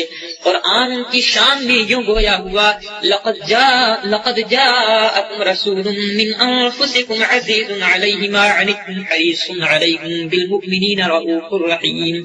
ضرور بے شک تم میں تشریف لائے تمہیں میں سے ایک عظیم شان رسول جن پر تمہارا مشقت میں پڑنا گرا ہے، تمہاری بھلائی کے بہت چاہنے والے، ایمان والوں پر نہایت مہربان، ایمان والوں پر نہایت نرم اور مہربان. مسلمانوں، اس ارشاد خدا بندی کے بعد بھی کیا انہیں چھوڑ کر اور خیر خواہ تلاش کرو گے؟ وہ تمہارے لیے وہ تمہاری ہدایت کے لیے صاف صاف باتیں ارشاد فرمائیں اور تم انہیں پسے پشت ڈال کر ان کے دشمن، ان کی توہین کرنے والوں کے پاس بھلائی اور ہدایت ڈھونڈنے جاؤ گے. اللہ عز و جل ارشاد فرماتا ہے، وَلَا تَرْكَنُوا إِلَى الَّذِينَ ظَلَمُوا فَتَمَسَّكُمُ النَّارُ، ظالموں کی طرف میل نہ کرو کہ تمہیں جہنم کی آگ ڈھونڈ ڈالے گی. صحیح مسلم شریف کی حدیث میں ہے، حضور اقدس صلی اللہ تعالی علیہ وسلم ارشاد فرماتے ہیں، ایاکم و ایاہم لا یضلونکم ولا یفتنونکم، ان سے دور رہو اور انہیں اپنے سے دور کرو، کہیں وہ تمہیں گمراہ نہ کر دیں، کہیں وہ تمہیں فتنہ میں نہ ڈال دیں. مسلمان کا ایمان ہے کہ اللہ رسول سے زیادہ کوئی ہماری بھلائی کا چاہنے والا نہیں. جل وعلا صلی اللہ تعالی علیہ وسلم جس بات کی طرف بلائیں یقیناً ہمارے دونوں جہان کا اس میں بھلا ہے، اور جس بات سے منع فرمائے بلا شبہ سراسر ضرر و بلا ہے. مسلمان صورت میں ظاہر ہو کر جو ان کے حکم کی خلاف کی طرف بلائے، یقین جان لو کہ یہ ڈاکو ہے. اس کی تعویلوں پر ہرگز کان نہ رکھو. رہزن جو جماعت سے باہر نکال کر کسی کو لے جانا چاہتا ہے ضرور چکنی چکنی باتیں کرے گا، اور جب یہ دھوکے میں آیا اور ساتھ ہو لیا تو گردن مارے گا اور مال لوٹے گا. شامت اس بکری کی کہ اپنے راعی اپنے نگہبان کا ارشاد نہ سنے، اور بھیڑیا جو کسی بھیڑ کی اون پہن کر آیا اس کے ساتھ ہو لے. ارے مصطفیٰ صلی اللہ تعالی علیہ وسلم تمہیں منع فرماتے ہیں، وہ تمہاری جان سے بڑھ کر تمہارے خیر خواہ ہیں. حریص علیکم، تمہارا مشقت میں پڑنا ان کے قلب اقدس پر گرا ہے. عزیز علیہ ما عنتم، واللہ وہ تم پر اس سے زیادہ مہربان ہے جیسے نہایت چہیتی ماں اکلوتے بیٹے پر. بالمؤمنین رؤوف الرحیم، ارے ان کی سنو، ان کا دامن تھام لو، ان کے قدموں سے لپٹ جاؤ، ہوش میں آؤ.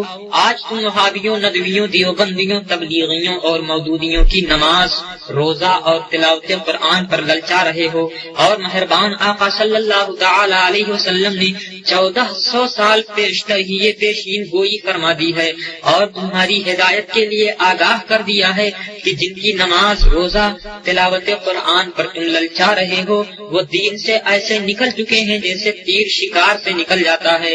اور تمہیں گمراہوں کی دل فریب چالوں سے بچانے کے لیے یہاں تک ارشاد فرمایا ایاکم و ایاہم لا یضلونکم ولا یفتنونکم، ان سے بچو، انہیں اپنے سے دور رکھو، کہیں وہ تمہیں گمراہ نہ کر دیں، کہیں وہ تمہیں فتنے میں نہ ڈال دیں۔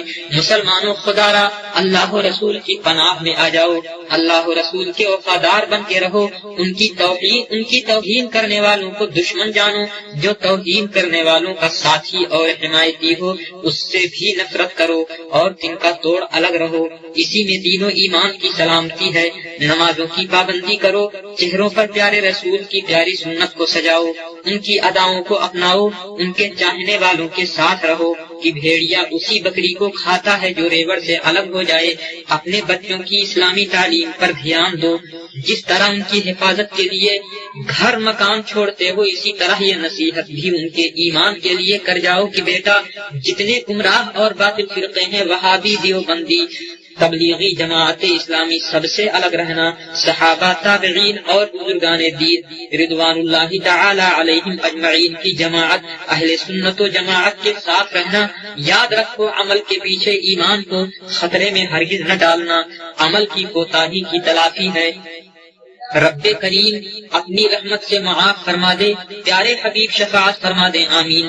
اور معاذ اللہ ثم معاذ اللہ، اگر بدعمالیوں نے جہنم میں پہنچا دیا تو بھی ایک میعاد کے بعد چھٹکارا پا جاؤ گے، جنت نصیب ہو جائے گی۔ لیکن کفر اور کافر کی دوستی وہ لعنت ہے جس سے ایمان چلا جائے گا، اور جب ایمان گیا تو پھر کبھی بھی عذاب سے رہائی نہیں۔ خدا کی پناہ، یہ دیکھو آج سے 400 برس پہلے نائب رسول وارث نبی امام ربانی مجدد الفسانی شیخ احمد سرہندی علیہ الرحمت والرضوان کیا ارشاد فرما گئے، خود سے اعتقاد کی مخالف معتقدات اہل سنت سم قاتلس کی بموت ابدی و عقاب سرمدی رساند، مداحنت و مساحلت در عمل امید مغفرت دارد، اما مداحنت اعتقادی گنجائش مغفرت نہ دارد۔ اہل سنت و جماعت کے عقیدوں کے خلاف جو عقیدہ ہے اس کی گندگی زہر قاتل ہے جو دائمی موت اور ہمیشگی کے عذاب تک پہنچا دیتی ہے۔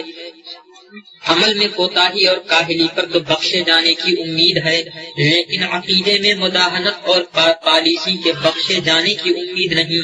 پیغمبر فرمود علیہ وعلی آلہ الصلوۃ والسلام بدرستی کی بنی اسرائیل ہفتاد و ایک فرقہ شدہ بودند کی ہما عیشہ در نارند مگر یک عزیشاں وزودست کی امت من پر ہفتاد و سے فرقہ متفرق شوند کی ہما عیشہ در آتش باشند مگر یک فرقہ پرسیدند کی آن فرقہ ناجیہ کے کسانند۔ فرمود علیہ وعلی آلہ الصلوۃ والسلام آنند کی باشند بر مثل آنچے من برانم و اصحاب من برانند علیہ وعلی آلہ الصلوۃ والسلام و آن یک فرقہ ناجیہ اہل سنت و جماعتند کی ملتزم متابعات آن سرور علیہ وعلی آلہ الصلوۃ والسلام و متابعات اصحاب آن سرور علیہ وعلیہ الصلوۃ والتسلیماتند۔ اللهم ثبتنا على معتقدات اهل السنة والجماعة وامتنا في زمرتهم واحشرنا معهم ربنا لا تزغ قلوبنا بعد إذ هديتنا وهب لنا من لدنك رحمة إنك أنت الوهاب۔ یعنی حضور صلی اللہ تعالی علیہ وعلی آلہ وسلم نے فرمایا کہ بے شک بنی اسرائیل کے 71 فرقے ہو گئے تھے جن میں ایک فرقے کے سوا سب جہنمی ہیں، اور عن قریب میری امت 73 فرقوں میں بٹ جائے گی اور ان میں بھی ایک فرقے کے سوا سب جہنمی ہیں۔ صحابہ کرام علیہ رضوان نے عرض کی وہ کون لوگ ہیں جو نجات پانے والے گروہ ہیں؟ حضور صلی اللہ تعالی علیہ وسلم نے فرمایا وہ ایسے لوگ ہیں جو اسی دین و مذہب پر ہیں جس پر میں اور میرے صحابہ ہیں صلی اللہ تعالی علیہ وآلہ وسلم۔ حضرت مجدد فرماتے ہیں وہ ایک فرقہ یہی اہل سنت و جماعت کا ہے جنہوں نے حضور کی اور حضور کے صحابہ کی غلامی اور پیروی کا التزام کیا ہے صلی اللہ تعالی علیہ وعلی آلہ وصحبہ وبارک وسلم۔ اے اللہ ہم کو اہل سنت و جماعت ہی کے عقیدوں پر ثابت قدم رکھ اور انہی کے گروہ میں ہم کو دنیا سے اٹھا اور انہی کے ساتھ ہمارا حشر فرما۔ اے ہمارے رب ہمارے دل ٹیڑھے نہ کر بعد اس کے کہ تو نے ہمیں ہدایت دی اور ہمیں اپنے پاس سے رحمت عطا کر، بے شک تو ہی ہے بڑا دینے والا۔ اللہ عز و جل سب خدا کے شر سے پناہ دے اور مسلمان بھائیوں کی آنکھیں کھولے اور دوست دشمن پہچاننے کی تمیز دے۔ ارے کس کے دوست دشمن؟ محمد رسول اللہ صلی اللہ تعالی علیہ وسلم کے دوست و دشمن۔ افسوس افسوس ہزار افسوس کی آدمی اپنے دوست دشمن کو پہچانے، اپنے دشمن کے سائے سے دور بھاگے، اس کی صورت دیکھ کر آنکھوں میں خون اترے، اور محمد رسول اللہ صلی اللہ تعالی علیہ وسلم کے دشمنوں، ان کے بدگوئیوں، انہیں گالیاں لکھ کر شائع کرنے والوں اور ان خبیثوں کے ہم مذہبوں ہم پیالوں سے میل جول رکھے، کیا قیامت نہ آئے گی؟ کیا حشر نہ ہوگا؟ کیا رسول اللہ صلی اللہ تعالی علیہ وسلم کو منہ دکھانا نہیں؟ کیا ان کے آگے شفاعت کے لیے ہاتھ پھیلانا نہیں؟ مسلمانوں، اللہ سے ڈرو، رسول اللہ صلی اللہ تعالی علیہ وسلم سے حیا کرو، اللہ عز و جل توفیق دے، آمین، بجاہ نبینا الکریم علیہ افضل الصلاة واکرم التسلیم، وعلی آلہ وصحبہ وابنہ الغوث الاعظم بعدد كل معلوم لك يا الله يا رحمن يا رحيم، جل مجدك القدير، جل مجدك القديم وتعالى شانك العظيم. بسم الله الرحمن الرحيم، الحمد لله رب العالمين، والصلاة والسلام على سيد المرسلين خاتم النبيين محمد وآله وأصحابه أجمعين إلى يوم الدين بالتبجيل، وحسبنا الله ونعم الوكيل. اللہ اللہ، اے مسلمان، تجھے اپنے دین و ایمان کا واسطہ خدا را ذرا صدق دل سے لا الہ الا اللہ محمد رسول اللہ پڑھ کر، آنکھیں بند کر کے، کانوں میں انگلیاں دے کر، گردن جھکا کر، اسلامی دل کی طرف متوجہ ہو کر غور کر دیکھو، کیا یہ کلمات کہ شیطان کا علم محمد رسول اللہ صلی اللہ تعالی علیہ وسلم سے زیادہ ہے؟ معاذ اللہ، جیسا کہ وہابیوں دیوبندیوں کے پیشوا مرتد رشید احمد گنگوہی و مرتد خلیل احمد امبیٹھی نے اپنی ناپاک کتاب براہین قاطعہ کے صفحہ 51 میں بکا اور یہ گندی بولی کہ نبی صلی اللہ تعالی علیہ وسلم سب سے پچھلے نبی نہیں، اس کے بعد اور نبی ہو جائے تو حرج نہیں، جیسا کہ وہابیوں دیوبندیوں کے پیشوا مرتد قاسم نانوتوی نے اپنی ناپاک کتاب تہذیب الناس کے صفحہ 2 اور صفحہ 28 میں بتا، اور یہ گندی بولی کہ جیسا علم غیب رسول اللہ صلی اللہ تعالی علیہ وسلم کو تھا، ایسا تو ہر پاگل ہر چوپائے کو ہوتا ہے، جیسا کہ وہابیوں دیوبندیوں کے پیشوا مرتد اشرف علی تھانوی نے اپنی ناپاک کتاب حفظ ایمان کے صفحہ 8 میں بتا۔ مسلمانوں، کیا یہ ناپاک کلمات کسی مسلمان کی زبان یا قلم سے نکل سکتے ہیں؟ کیا ان کا کہنے والا مسلمان ہو سکتا ہے؟ کیا اس کہنے والے کو مسلمان گمان کرے خود مسلمان رہ سکتا ہے؟ نہیں نہیں، لاکھ بار نہیں۔ مسلمان کا ایمان آپ ہی انہیں سنتے ہی فوراً گواہی دے گا کہ یہ سب کلمات یقیناً کفر ہیں، اور ان کے قائل، ان بولیوں کے پکنے والے قطعاً یقیناً کافر ہیں۔ مگر 100,000 افسوس، اب وہ اندھیر کا زمانہ آ گیا کہ ان باتوں پر حکم کفر لگانے میں دلائل قائم کرنے، فتاوے تیار کرنے کی حاجت ہے، اور اس پر بھی اندیشہ لگا ہوا ہے کہ محمد رسول اللہ صلی اللہ تعالی علیہ وسلم کے امتی بننے والے دیکھیے اب بھی مانتے ہیں یا یوں ہی سہل و محمل جانتے ہیں۔ اے اسلام، کیا ہوئی تیری عزت؟ تیرے نام لیوں کی نگاہ سے کدھر گر گئی؟ کیا ہوئی تیری حلاوت؟ تیرے کلمہ پڑھنے والوں کے دلوں سے کدھر گر گئی؟ انا للہ و انا الیہ راجعون۔ ایک دن وہ تھا کہ باپ نے کلمہ ایک گستاخی حضور اقدس صلی اللہ تعالی علیہ وسلم کی شان پاک میں بکا۔ حقیقی بیٹا مدینہ طیبہ کے دروازے پر تلوار لے کر کھڑا ہو گیا کہ او ملعون، کیا بتا تھا، دروازے میں قدم نہ رکھنے دوں گا جب تک ظاہر نہ کر دوں کہ کون عزیز کون ذلیل ہے۔ اگر حکم آڑے نہ آ جائے تو وہ ہنہار بیٹا ناشدنی باپ کو ہنار کر ہی چکا تھا۔ یا اب یہ وقت ہے کہ اسلام کے لباس میں اسلام کے دشمن یوں منہ بھر بھر کر اللہ واحد قہار اور اس کے حبیب مختار صلی اللہ تعالی علیہ وسلم کو سڑی سڑی گالیاں سناتے، لکھ لکھ کر چھاپتے ہیں، اور کلمہ گو امتی کہلانے والے انہیں مولوی مفتی وائس پیر ہی سمجھے جاتے ہیں۔ جو غریب مسلمان ہوشیار کرے کہ ارے اے مصطفی گلے کی نادان بھیڑو، دیکھو یہ بھیڑیا ہے، ارے یہ تمہارے معبود تمہارے رسول کو گالیاں دیتا ہے، ان کی بات نہیں سنتے، اور سنے تو کان نہیں دھرتے، اور کان بھی دھریں تو پرواہ نہیں کرتے۔ نہ ان دشنامیوں، گستاخی پکنے والے اور ان کی حمایت کرنے والے وہابیوں، دیوبندیوں، تبلیغیوں، مودودیوں سے میل جول چھوڑیں، نہ ان سے رشتہ علاقہ توڑیں، بلکہ الٹے ان غریب مسلمانوں پر تانا زنی کو تیار ہو جائیں کہ میاں یہ ایسے ہی کافر کہہ دیا کرتے ہیں، ان کی مشین میں کفر ہی کے فتوے چھپا کرتے ہیں، فلانا ہمارا سگا بھائی یا ایسا معظم اتنا دوست ہے اسے کیسے چھوڑ دیں، فلانا ہمارا استاد یا ایسا محدث اتنا مولوی ہے اس سے کیوں کر علاقہ توڑ دیں۔ اے وائے نا انصافی، ان کی محبت، ان کی عظمت تو یاد رہی، اور اللہ رب العرش العظیم اور پیارے حبیب رؤوف رحیم جل وعلا وصلی اللہ تعالی علیہ وسلم کی محبت عظمت سب دل سے بہی۔ ارے یہ بھی تو دیکھا ہوتا کہ ان کی محبت کا کس پیارے محبوب کی محبت سے مقابلہ ہے، ان کی عظمت کا کس عظیم جلیل کی عظمت سے معارضہ ہے، کس عظیم جلیل کی عظمت سے ٹکراؤ ہے۔ بیبی کی اسکت بریدی و باطن پیوستی، کس سے کاٹ کر کس سے جوڑتے ہو۔ بئس للظالمین بدلا، اف اف ظالموں نے کیا برا مبادلہ کیا کہ خدا و مصطفیٰ کو چھوڑ کر استادوں کی در یتیم ماں کو پکڑا۔ اے اپنی جان پر ظالموں، اے بھولے نادان مجرموں، کچھ خبر بھی ہے؟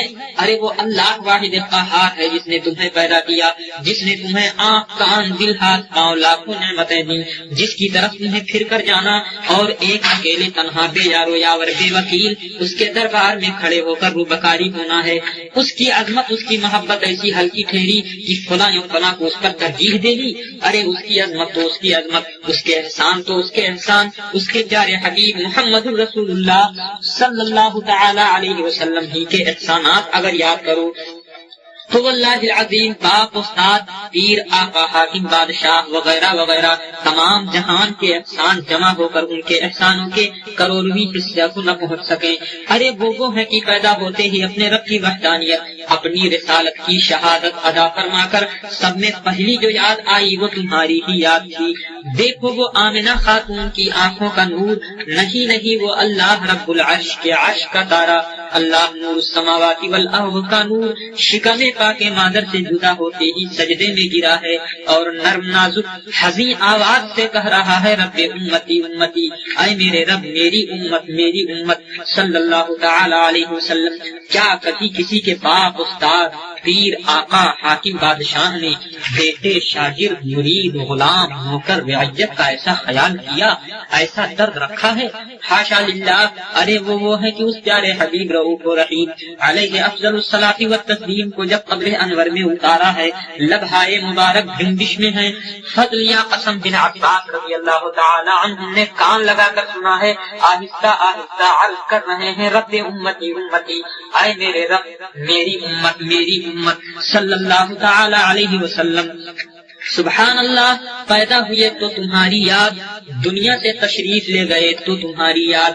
کیا کبھی کسی کے باپ، استاد، پیر، آقا، حاکم، بادشاہ نے بیٹے، شاگرد، مرید، غلام، نوکر، رعیت کا ایسا خیال کیا، ایسا درد رکھا ہے؟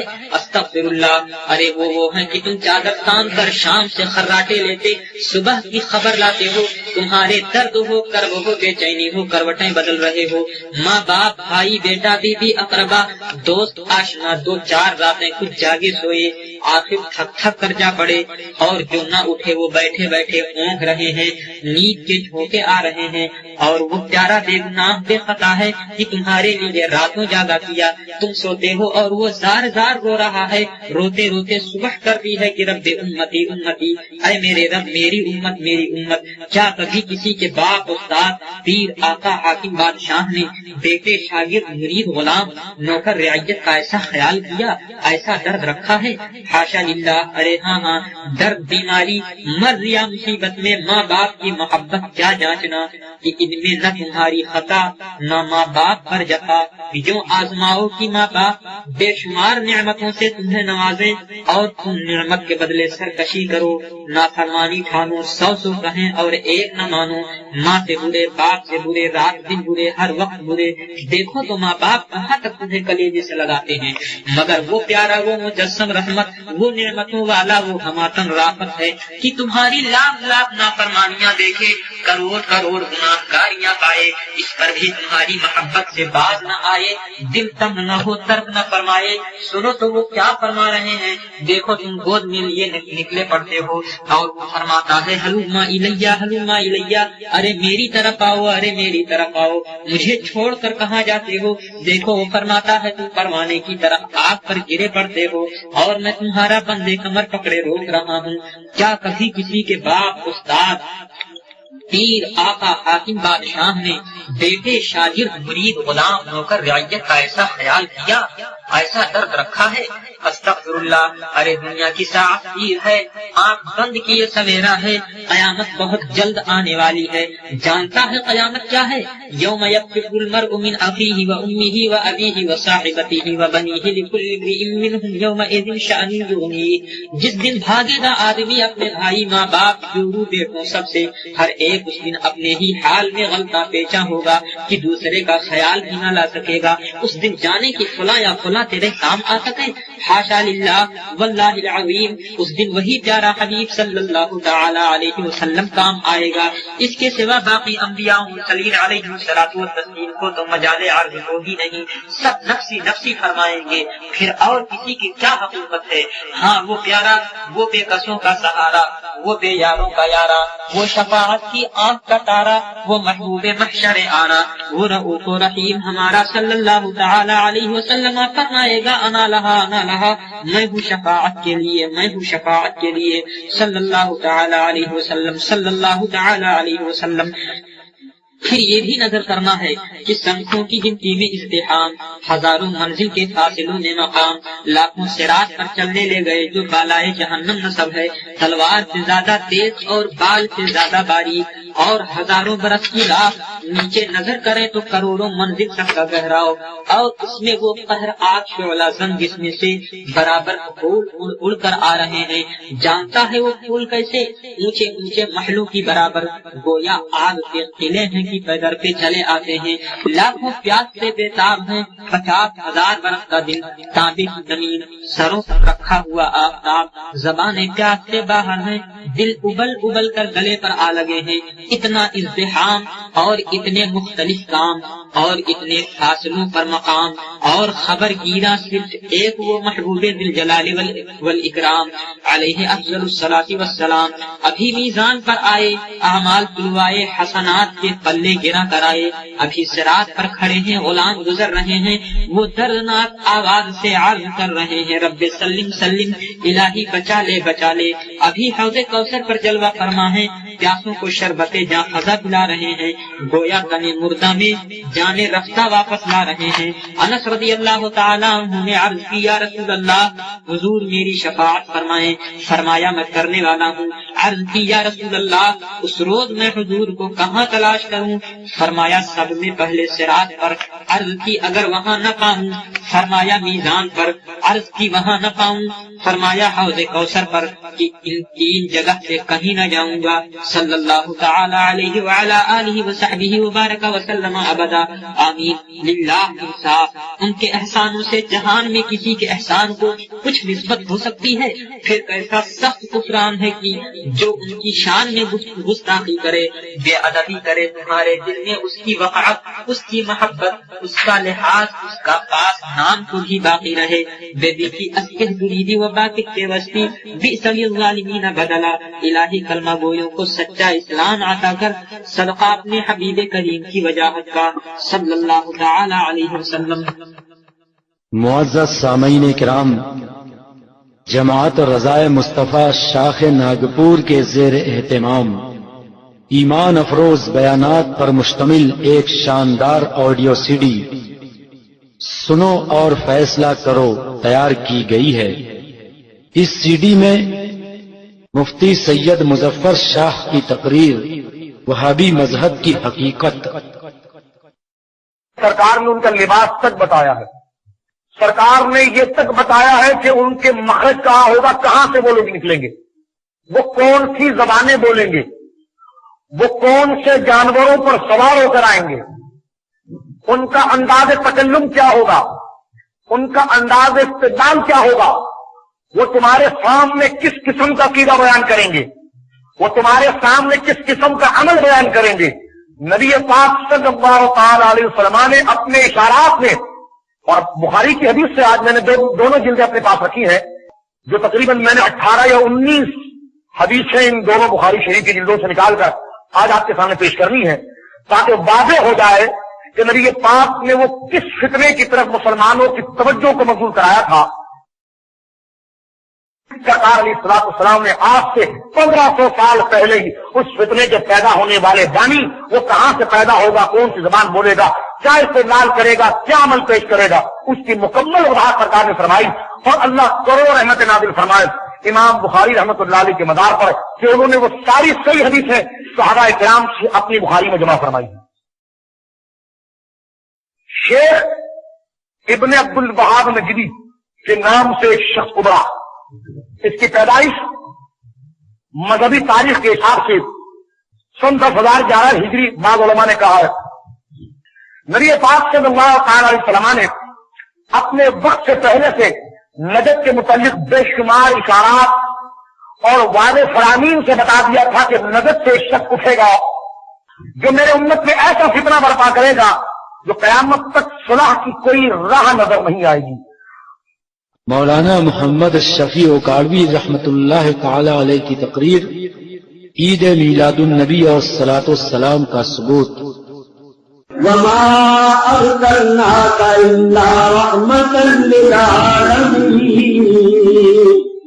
اللہ تعالیٰ نے نبی کریم کو ساری کائنات کے واسطے رحمت بنا کر بھیجا.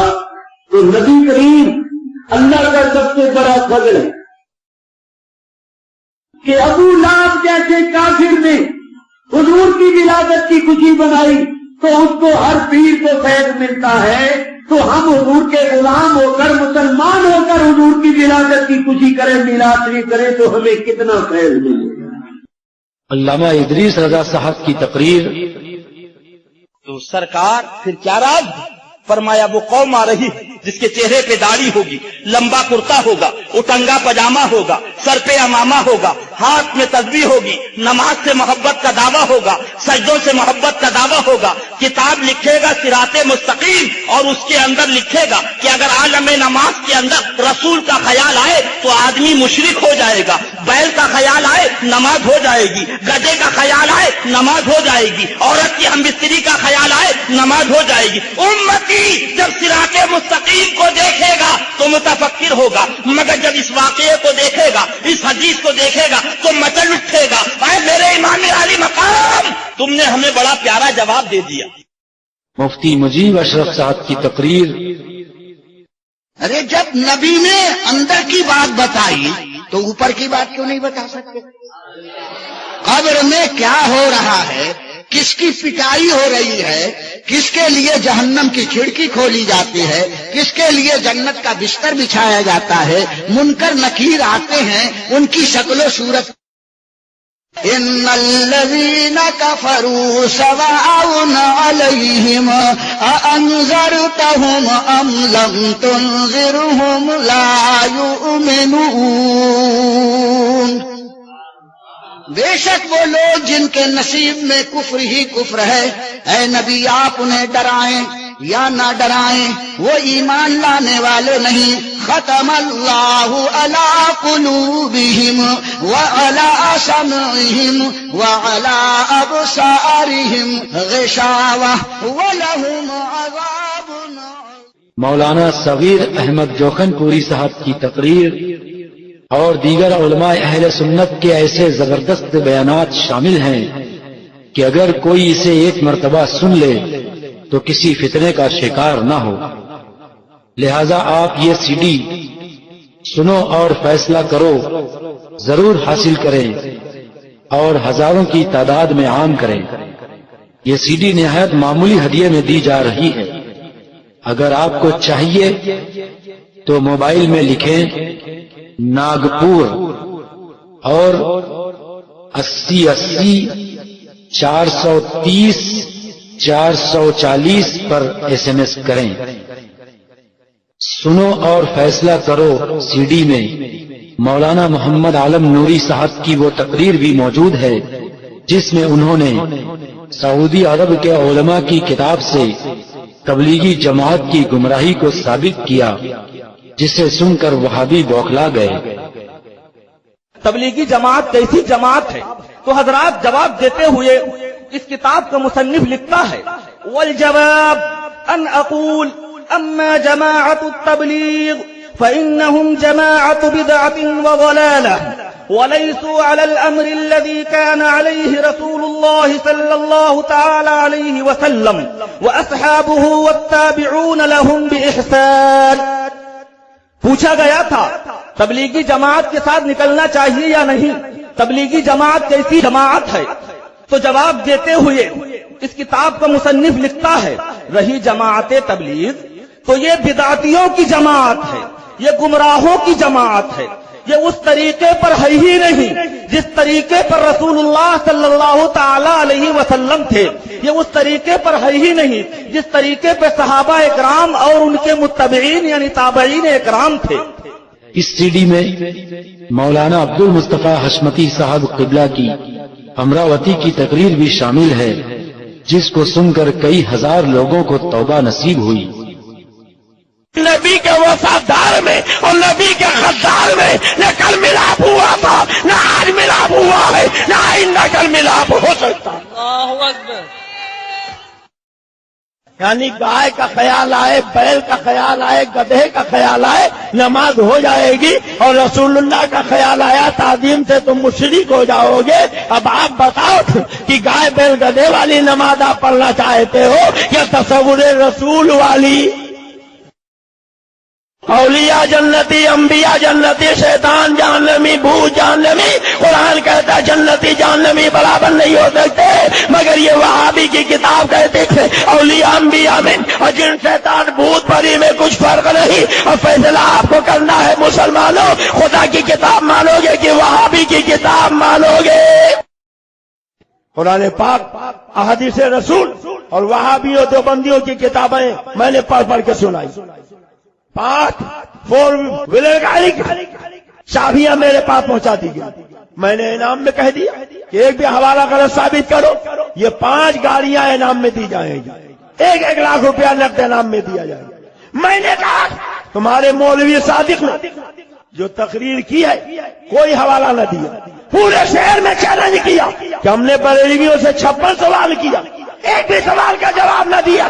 ہم ان کے سوالوں کا جواب دے رہے ہیں، اور اگر وہ مطمئن نہیں تو چاہے یہاں آ جائیں یا پولیس اسٹیشن چلے کہ اپنی کتابیں لے آؤ، ہم جتنی عبارتیں سنا رہے اگر وہ غلط ہو جائے، کتاب میں موجود نہ ہو، تم 50 جوتے مجھے مارو، اور اگر وہ عبارتیں کتاب میں موجود ہیں اور تم اسے غلط سمجھ رہے ہو تو سچے دل سے وہابیت سے توبہ کر لو، ہم تمہیں گلے سے لگا۔ جب وہاں سے چلنے لگے تو گاڑی میں ہمیں بٹھایا گیا، لوگوں نے نعرہ تکبیر و رسالت کی گونج رہی، مجھے میدان سے رخصت کیا، مگر جب گیٹ کے باہر گاڑی پہنچی تو ہزاروں تبلیغیوں نے چاروں طرف سے گاڑی پہ حملہ شروع کر دیا، کسی کے ہاتھ میں لاٹھی، کسی کے ہاتھ میں ڈنڈا، کسی کے ہاتھ میں پتھر، کچھ لوگوں کے ہاتھ میں تلوار اور چھڑے، گاڑیوں کو تعاقب کرنے لگے۔ میں نے جب دیکھا حالات خراب ہیں، ان کے پاس اسلحے ہیں، یہ ہماری جان لینے کے در پہ ہیں، تو میں نے کہا سیدھے کوتوالی گاڑی لے چلو۔ اب وہ کوتوالی کے لیے گاڑی لے کر چلا، چاروں طرف سے وہ حملہ کرتے رہے، زخموں سے چور ہو گیا ڈرائیور، خون کا فوارہ نکل پڑا۔ انہوں نے ریوالور نکال لیا، اور جب تک پولیس والے اور پی ایس سی والے بھی پہنچ گئے تھے انہوں نے بندوقیں تان لی۔